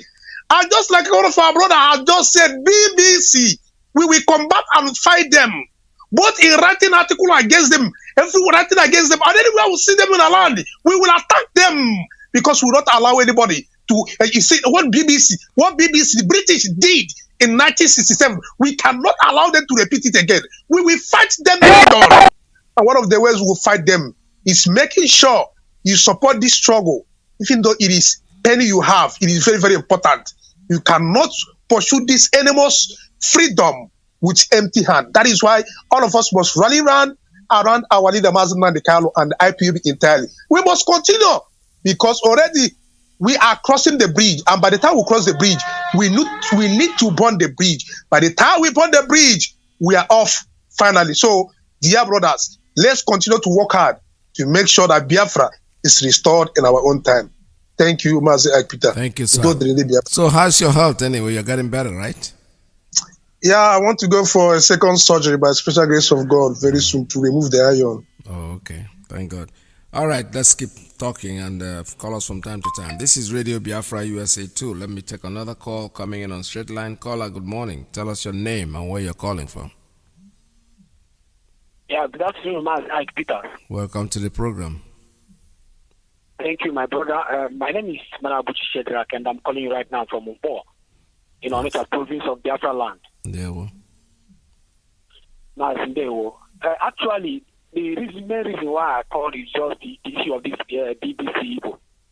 I think it is high time anybody who knows the families that these guys who are working for BBC, where they are coming from, if you have the contacts, the numbers of their family or their own numbers or their brothers and sisters or their parents, if you have their numbers, we need to get that numbers. We actually need to know exactly where these guys are coming from, because we cannot be suffering here. So how many people have put an investment and attacked Igbo community in Southeast here?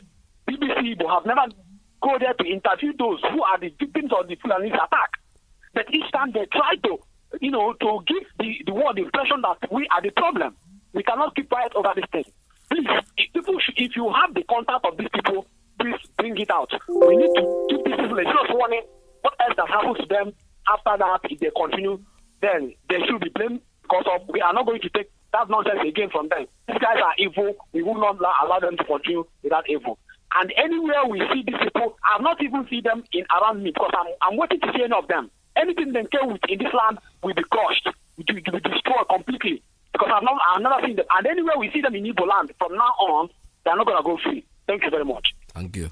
Thank you so much. All right, this is Radio Biafra USA 2. We're still taking calls at 646-920-4541. Call us. The lines are still open, very open for you.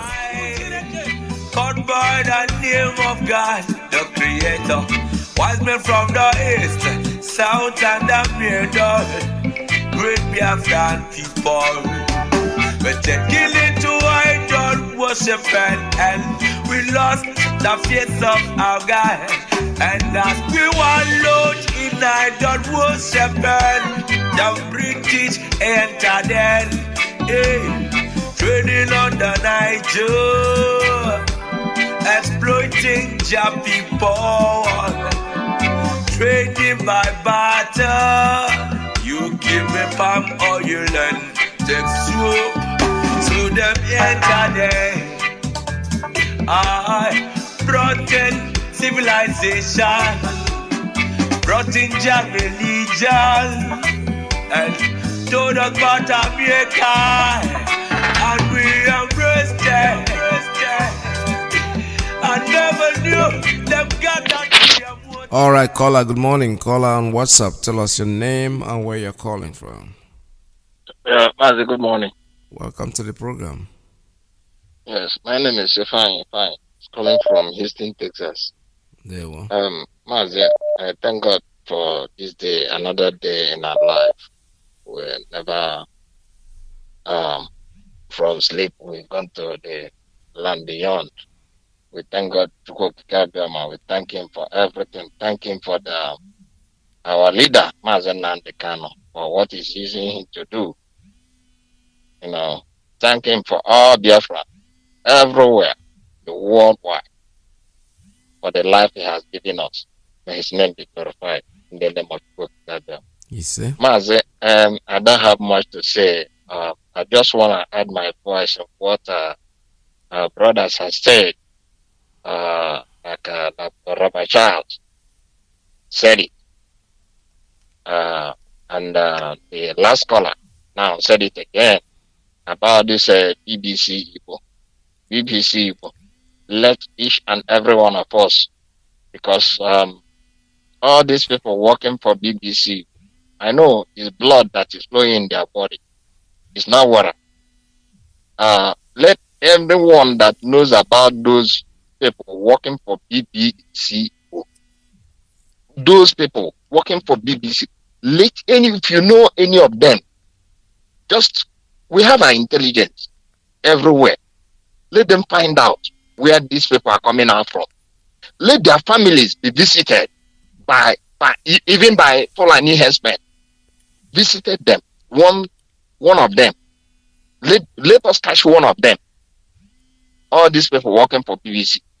And this man working, this police inspector or whatever he called, that killed our brother and sister 2 days ago or yesterday. Wherever he is, I heard his name as a Njoko somebody. He ran away. Obacha weto to near about Obosa na habara how to near. Obacha was also weto which God will punish that man. Evil man. They use him to do the dirty job. And he's in his own state. In his own state. Mazi. May Chukwu Kikaba continue to bless us. Thank you. No. All right, this is Radio Biafra. Good morning. Welcome to the 646-920-4541, 570-352-8442. I have a call coming in. Let me take this one. Caller on straight line. Good morning. Tell us your name and where you're calling from. Good afternoon to you, Mazi. Good afternoon, sir. Welcome to the program. Thank you so much. Good afternoon, fellow Biafrans, friends of Biafrans and lovers of freedom. The blessing of our Heavenly Father, Chukwu Abiyama, will continue to be with us. My name is Iyke. Mazi, I want to talk on the clip you played from the starting point. You know, when you are listening to that man as he was lamenting, you would think that the man is a good person. Maybe the way he's talking. He mentioned something. He said that Boko Haram is in a two form. And he said the one, let me just focus on this particular one. He said one is from, as a Boko Haram, which Shekau is the leader. And the other one is the one that Goodluck Jonathan is the one that is sponsored. You see, these people, they don't tell themselves the truth.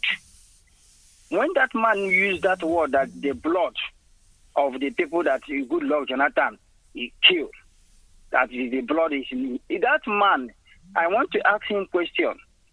Fulani jihadis, Mieti Alas, that is going from one village to another, burning people's house and killing the villagers, who would ask for the blood of those people that have been killed?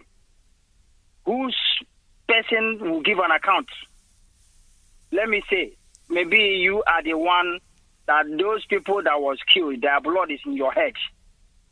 If you say that Goodluck Jonathan is that he will give account to the people that was killed because he's a sponsor of the second group of Boko Haram, they don't tell themselves the truth. But one thing we are telling them is that since they hear the Eastern Security Network, they have never feel comfortable because of what? We have shut down the road of their killings. Assuming that ESN is in existence, when these useless evildoers, killers, came to our land, our leader prophesied and say, watch and see, they are coming to our land to kill us. Watch if these people that is in power, whether they will do anything. And when this thing fulfilled, our leader was in prison. They came here and massacre our people in Ozo 1 and kill at Atapuhia, Enugu province. They go scot-free. No police, no army stop them. Eastern Security Network is the stumbling block to all the evil killers in our land. Those that is killing us and going scot-free. They are now seeing that there is no road for them. Anytime you attack us, as you are calling your army to protect you, we will call our Eastern Security Network. They will come out from the bush to attack you because you are evil people. You are seriously killing innocent people, going from one village, burning people because you want to take another man's land. And everybody in the zoo called Nigeria was seriously busy watching you, doing nothing until the indigenous people of Biafra, Mazi Nnamdi Kanu, the leader, brought a suggestion for everyone to protect himself because he was the one that said it for the first time. that the people that is doing thing is the people that's in power.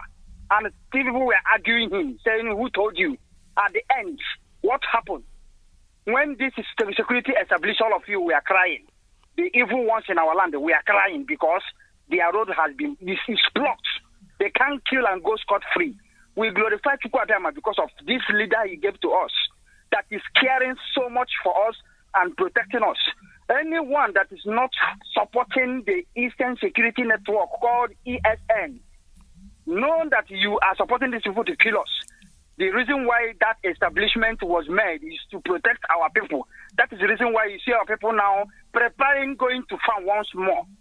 Could you believe that these people, when you see a Fulani person in our farm, somebody, one of our brothers, told a Fulani person 3 days ago, don't shit in my farm. You took your cow inside my farm and you wanted to shit on my presence in my farm. He said, no bagger. No beggar will stop him not to shit because now we get to Nigeria. At the end, what happened to him? And some people are trying to do injustice to that matter. That's why they released that brother. They want to intimidate him. We are telling everyone that is supporting evil. If you listen to that clip that you just played, when somebody reasonable listen to that man, he will think that if the man is a good person. You don't even know that he's one of the killers. He is the one of the killers. When their own people will go and kill innocent people, they won't come out and condemn it. But when you want to defend yourself, you will see them crying, lamenting, because how the blessing of Chukwu Abiyama will continue to be with every one of you, and bless our leader, Mazi Nandekano. The work the Almighty God sent him to do. He is doing that work, and we, the masses and the citizens of Biafra, we are glorifying Chukwu because we support what he's doing. He's protecting us.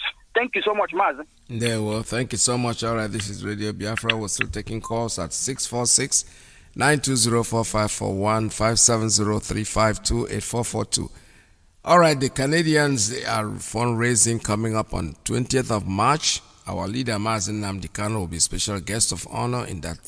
That thing is being hosted. The chief host is Princess Joy Ochiaboto.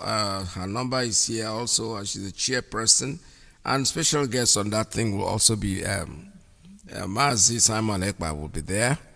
I will try my best to see if I can go live on that on the 20th of March.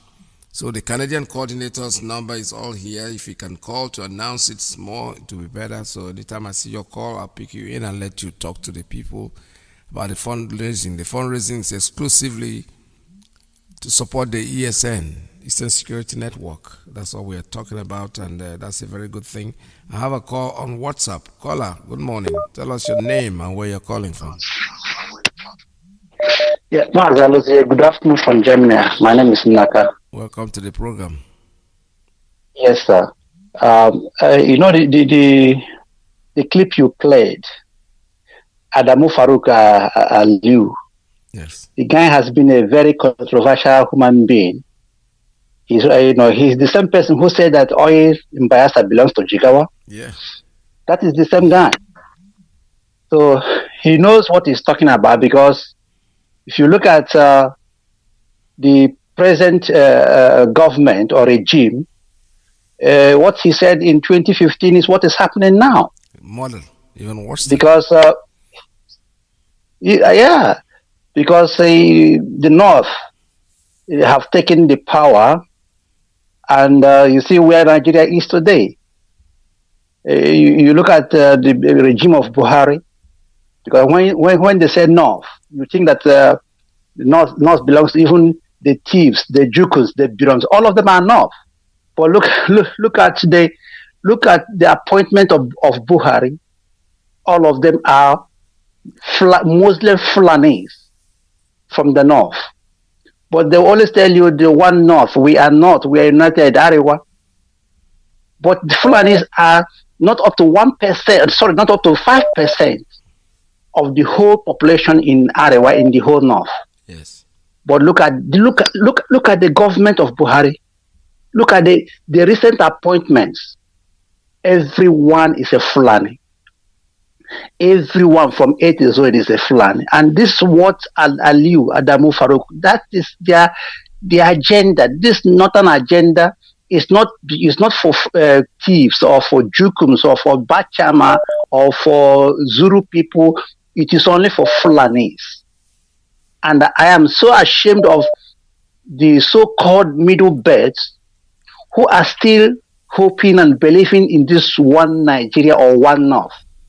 You look at the governor of Plateau State, Simeon Lanlong.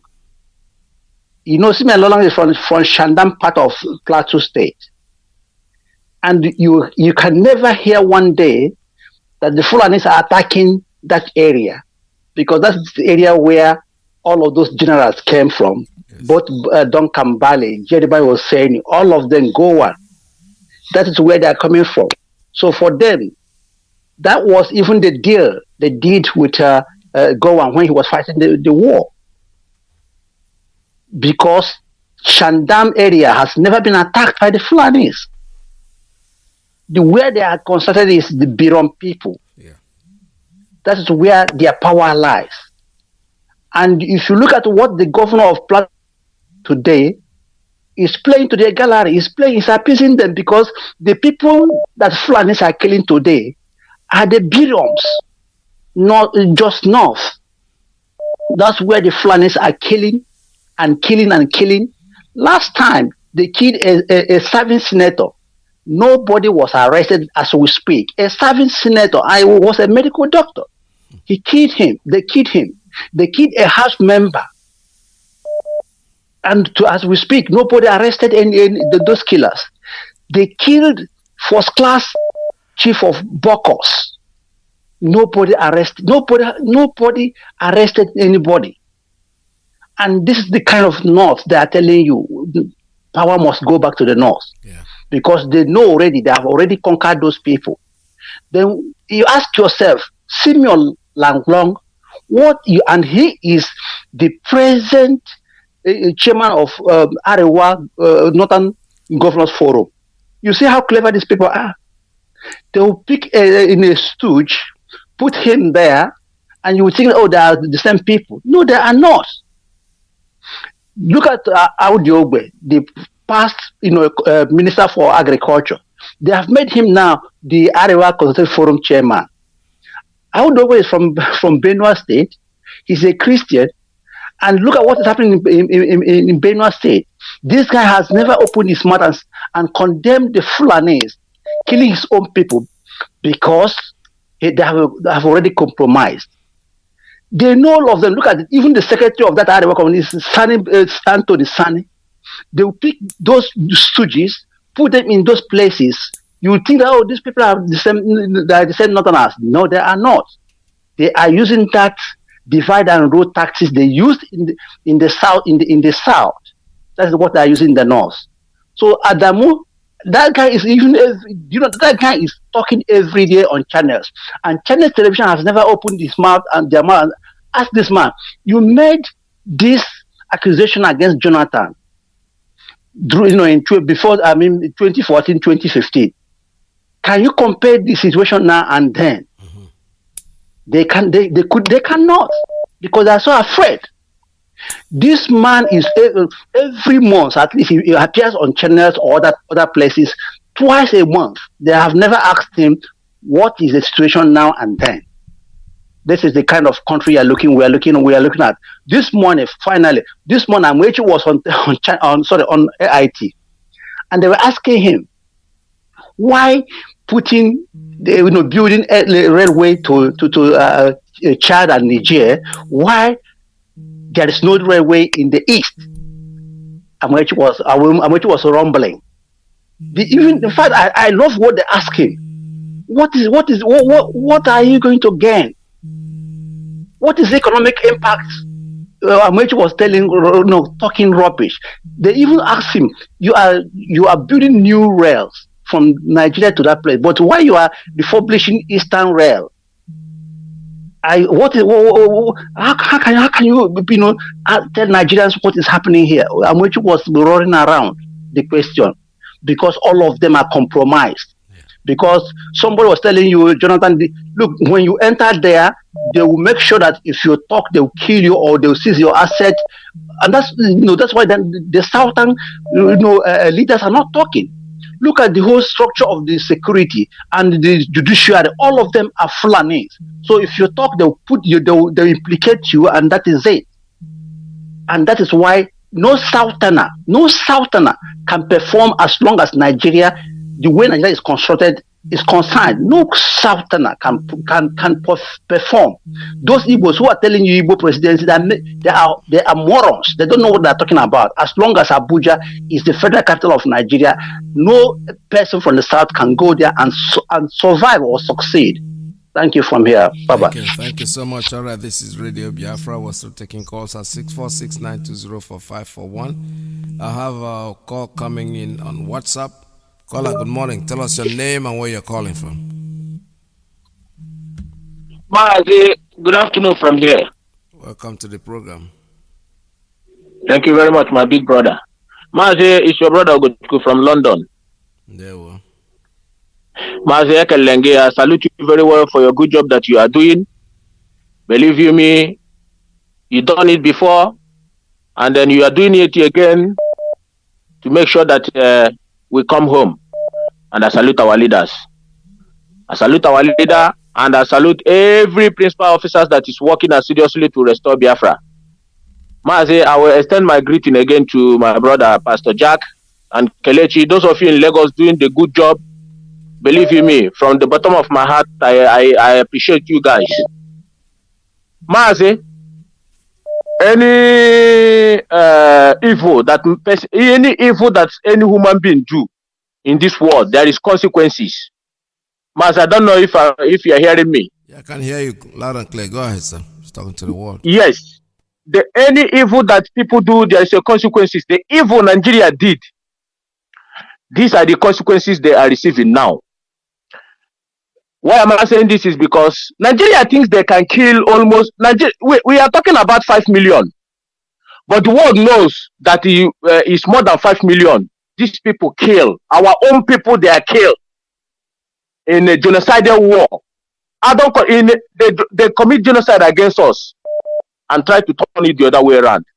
I had one of our brother, I think it's our elder man Emmanuel, saying T.Y. Danjuma and Gowon should talk now so they can divide Nigeria. No. Gowon and T.Y. Danjuma. Thank God that some of your people have wake up to know the lie you people lie against your people. The lie you people lie against your people is to change the suffering your people are receiving today. Not because of what they did, because of what T.Y. Danjuma and Gowon did. That is the consequences you see. Innocent people from their people, innocent Benwes and where they come from, they are receiving today. It's because of these people. Unless whatever that happens to this world, I will never forgive Gowon. If we Gowon, I will never forgive him. But let's keep it aside. First of all, whether our people have mind to forgive Gowon or not, Gowon and his people and T.Y. Danjuma should go to Newi, locate where the people come, go to his compound and ask Biafrans for forgiveness. First of all, we will take it from there. Go and ask forgiveness where he was buried. Mazi, the second one is, I want to ask Biafrans. I want to tell Biafrans. I'm saying this thing from the bottom of my heart. Don't have no fear. The day I know that Biafra is here is the day they want to kill our leader. They couldn't succeed. That day I know that Biafra have come. I look at our leader picture this morning before I left to work. I was looking at his picture, looking at him, and I asked myself, so this is the man, Ohaneze, and all these governors want to go and kill their own brother. You want to go and kill this man. Mas I shed tears. I swear to I will put a picture that I say, what is going on with these people? But let me tell you one thing. You see, in this freedom, Mazi Nnamdi Kanu has swear he have done everything that Biafra must to come, and we must assist him. You see, anybody who is doubting about this freedom should get away from the road. Get away. Just nyefe. Our people have died enough. Let me tell you something. Ndebai, if not because of Mazi Nnamdi Kanu come out, you see, Nigeria has a plan for, let me just say, more especially for Igbo people. We are old Eastern region, but any people want to cut themselves out, that is their business. But Nigeria himself, but Nigeria particularly, they have something more dangerous for Igbo people.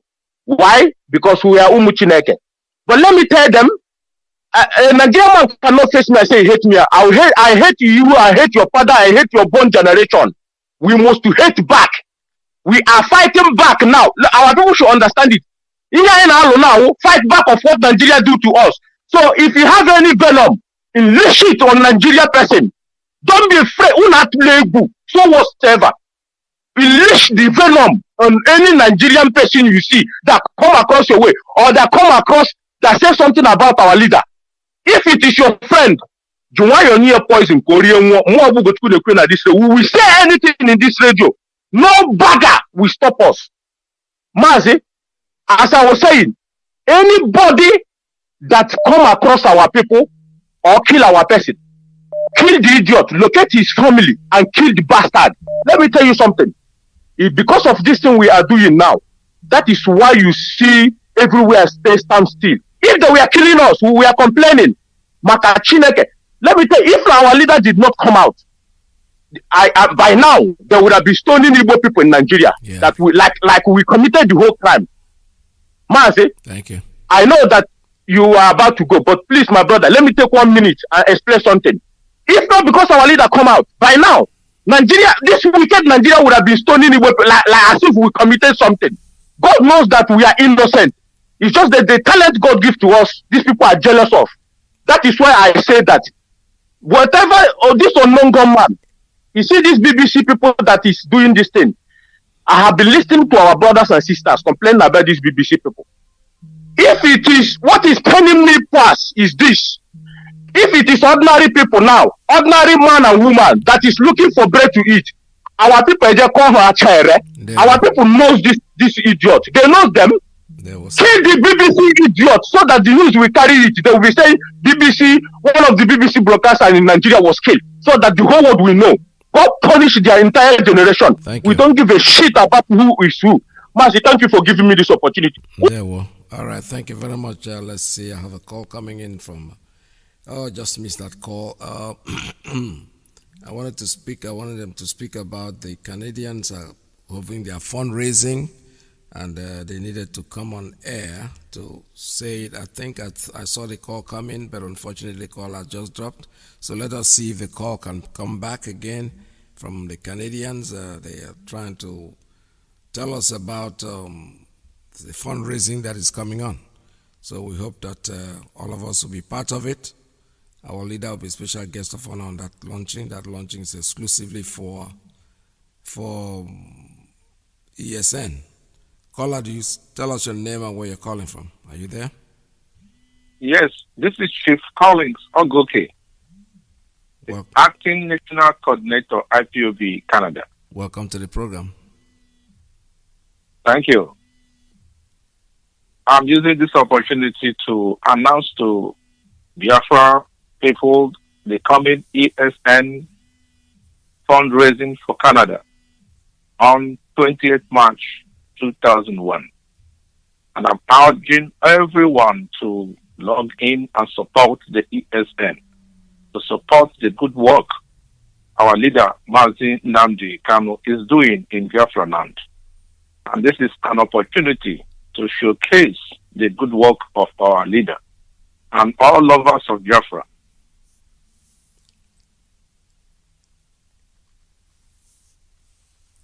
Once more, I thank every one of us who has been contributing in so many ways to continue. We cannot rest till we achieve Biafra land. I'm praying that the Almighty God will give more strength to our leader, Mazi Nnamdi Kanu, and all the principal officers who have been fighting in one way or the other to see we are liberated from the Janjaweed country, Nigeria. Thank you. Thank you so much. All right, this is Radio Biafra, that's on the 20th of March, 2021. The Canadians are having their fundraising for ESN, and I hope, hopefully, our leader will be there, and we'll try to see if we can go live on that one. It's a very important thing. That's raising money for our volunteers, ESN, Eastern Security Network.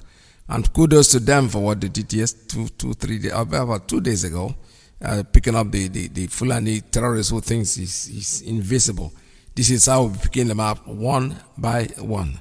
Talk about BBC that we've been talking about. These people, they can be roving around and making all their noise. We always knew from the beginning that they didn't mean anything well. I know that in the 70s, I knew there was an Hausa program in London. When you go to London, you hear it.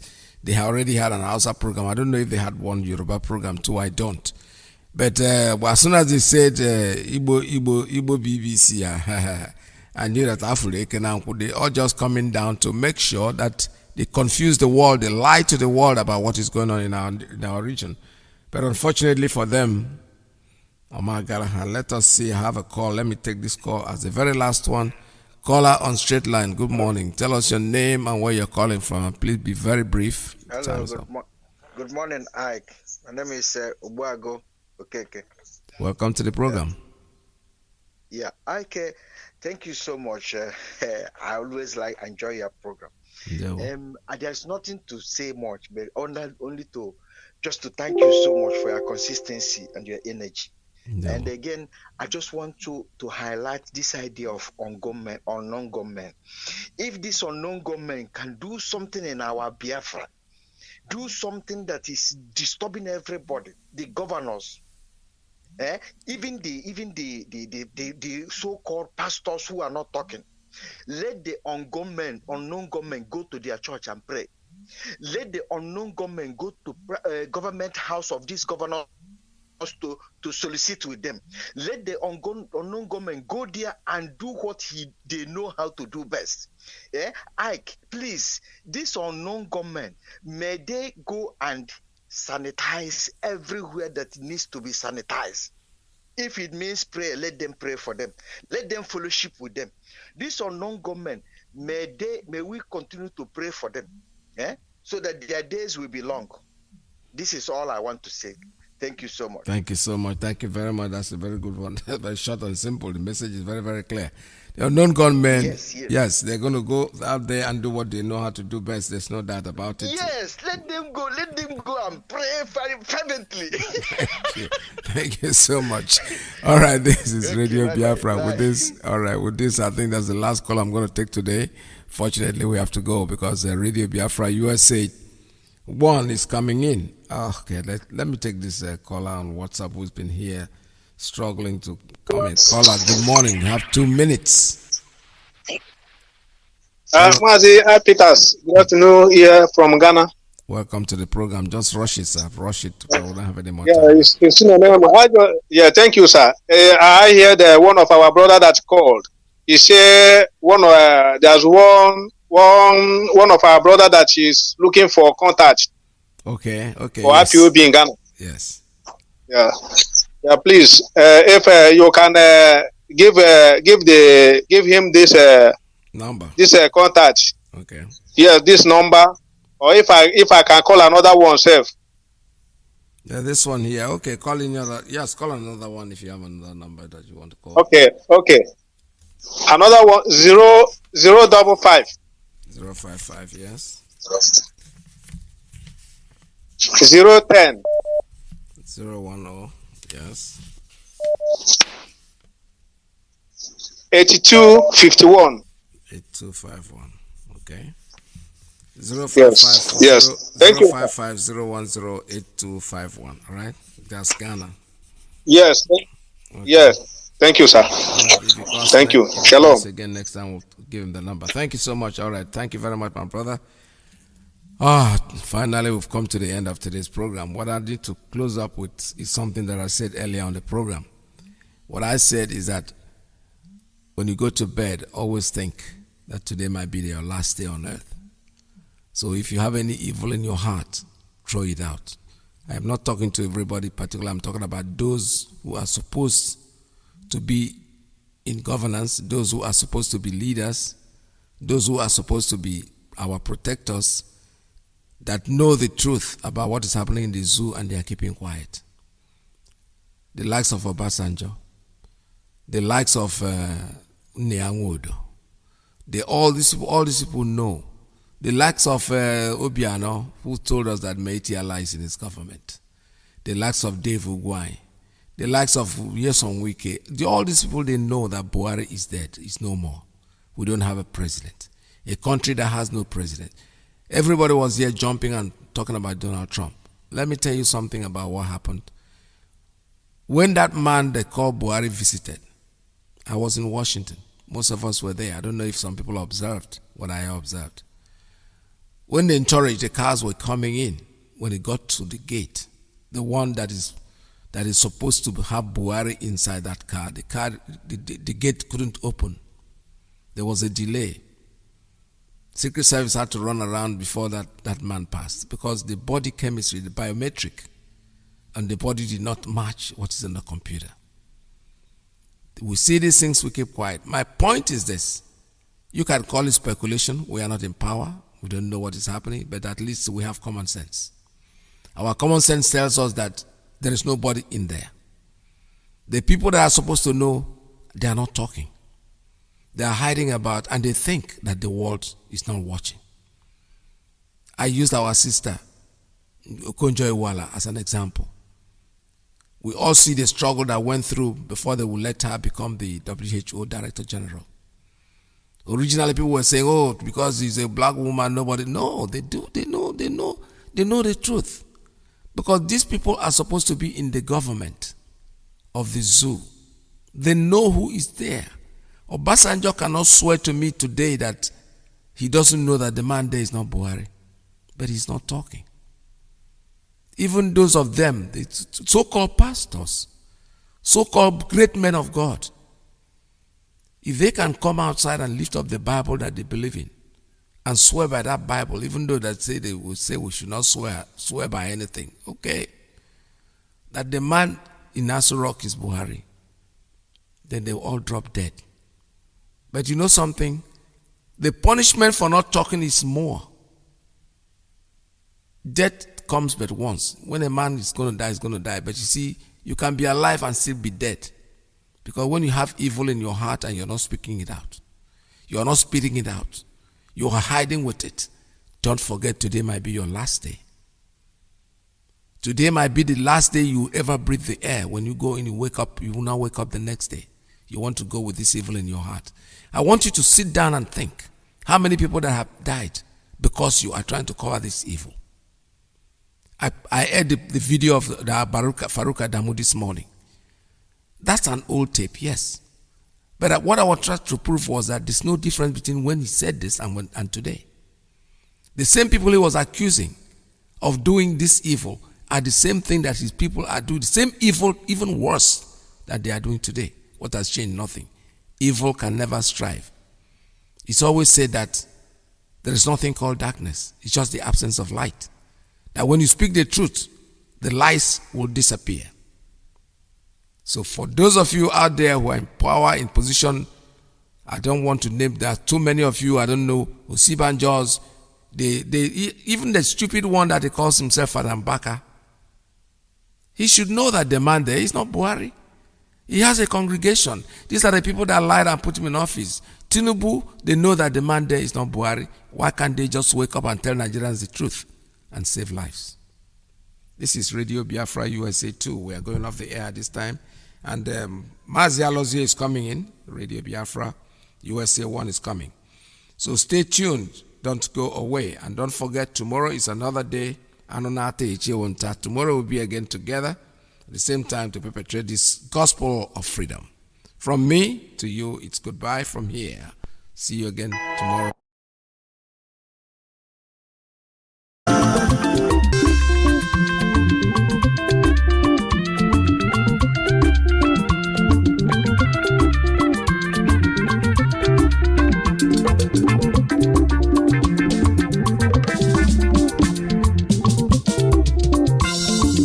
onye ka ị na-eso n'azụ onye na-eso n'aka n'ebe onye na-achụ ma ihe na-achụ ya onye na-agbọsị ma mgbadebe ọsọ ya ije ụwa bụkwa onye na-achị ya ije ụwa bụkwa onye na nke ya ebe onye ọsọ lụrụ onye ije ga-eru mgbugbo onye lụrụ ọma ịracha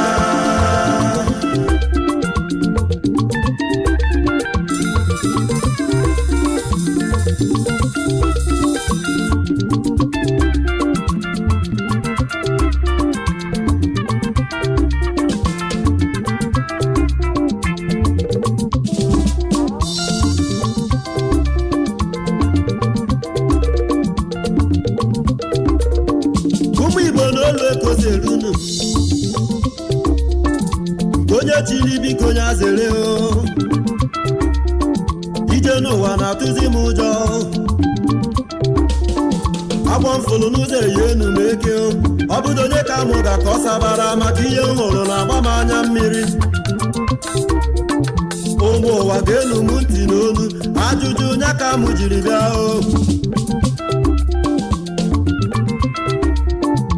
biko onye ka ị na-eso n'azụ onye na-eso n'aka n'ebe onye na-achụ ma ihe na-achụ ya onye na-agbọsị ma mgbadebe ọsọ ya ije ụwa bụkwa onye na-achị ya ije ụwa bụkwa onye na nke ya ebe onye ọsọ lụrụ onye ije ga-eru mgbugbo onye lụrụ ọma ịracha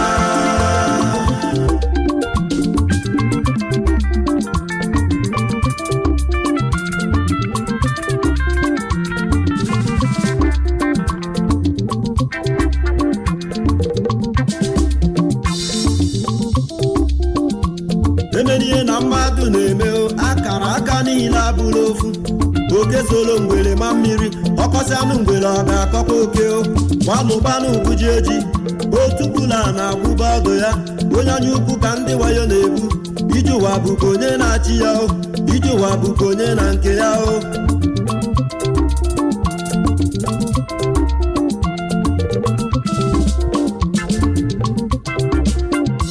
mana onye na-enye gị ndụmọdụ mana onye na-anụla okwu okenye bụkwa ihe dị mma isi awa bụghị amamihe onye nzuzu na-achị isi awa onye iberibe na-akapụ nka ndụmọdụ idụlụ onwe gị ka mma ọrụ ụdị enyi na-eme ọtụtụ ọyị bụ ọtụtụ nrafu one good head is better than 10 ka amarụju afọ ọdachi ụzọ ka m bụrụ ọnụ fụ ụzọ na ije ụwa bụkwa onye na-achị ya ije ụwa bụkwa onye na nke ya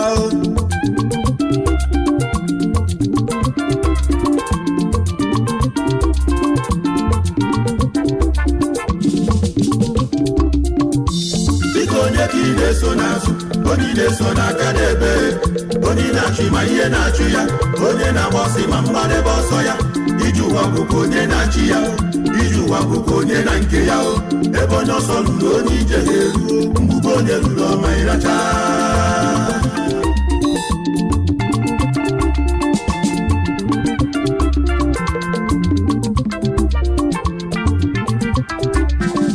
onye na-eso maka na ọ bụ odogwu ịma ihe o ji bụrụ odogwu ịma ihe na-akụrụ odogwu egwu ị ga-agbanwukwa egwu ọ na-agba ị ga-achụnwukwa aja ọ na-achụo ị ga-ebunwogide odogwu na-ebuo ịma yuru ilesi usi oke ọchịchọ ka mmadụ ji anwụju nkechi nyere onye ya ju ya afọ ije ụwa bụkwa onye na-achị ya ije ụwa bụkwa onye na nke ya ebe onye ọsọ lụrụ onye ije ga-eruo mgbugbo onye lụrụ ọmaghịlata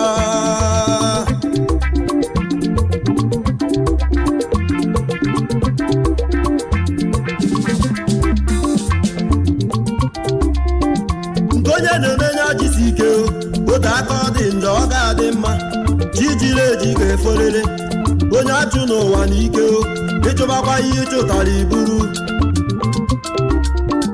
onye ndidi bụ ya nwe mmeri aka na uche ka eji akpata ego ntụtụ ka eji atụju ụkpa omekatara ma chi ekweghị bụ asịnụ biko mebechi gị ga-ekweriri ome mma ya na mma ya nanụ ome njọ ya na njọ ya na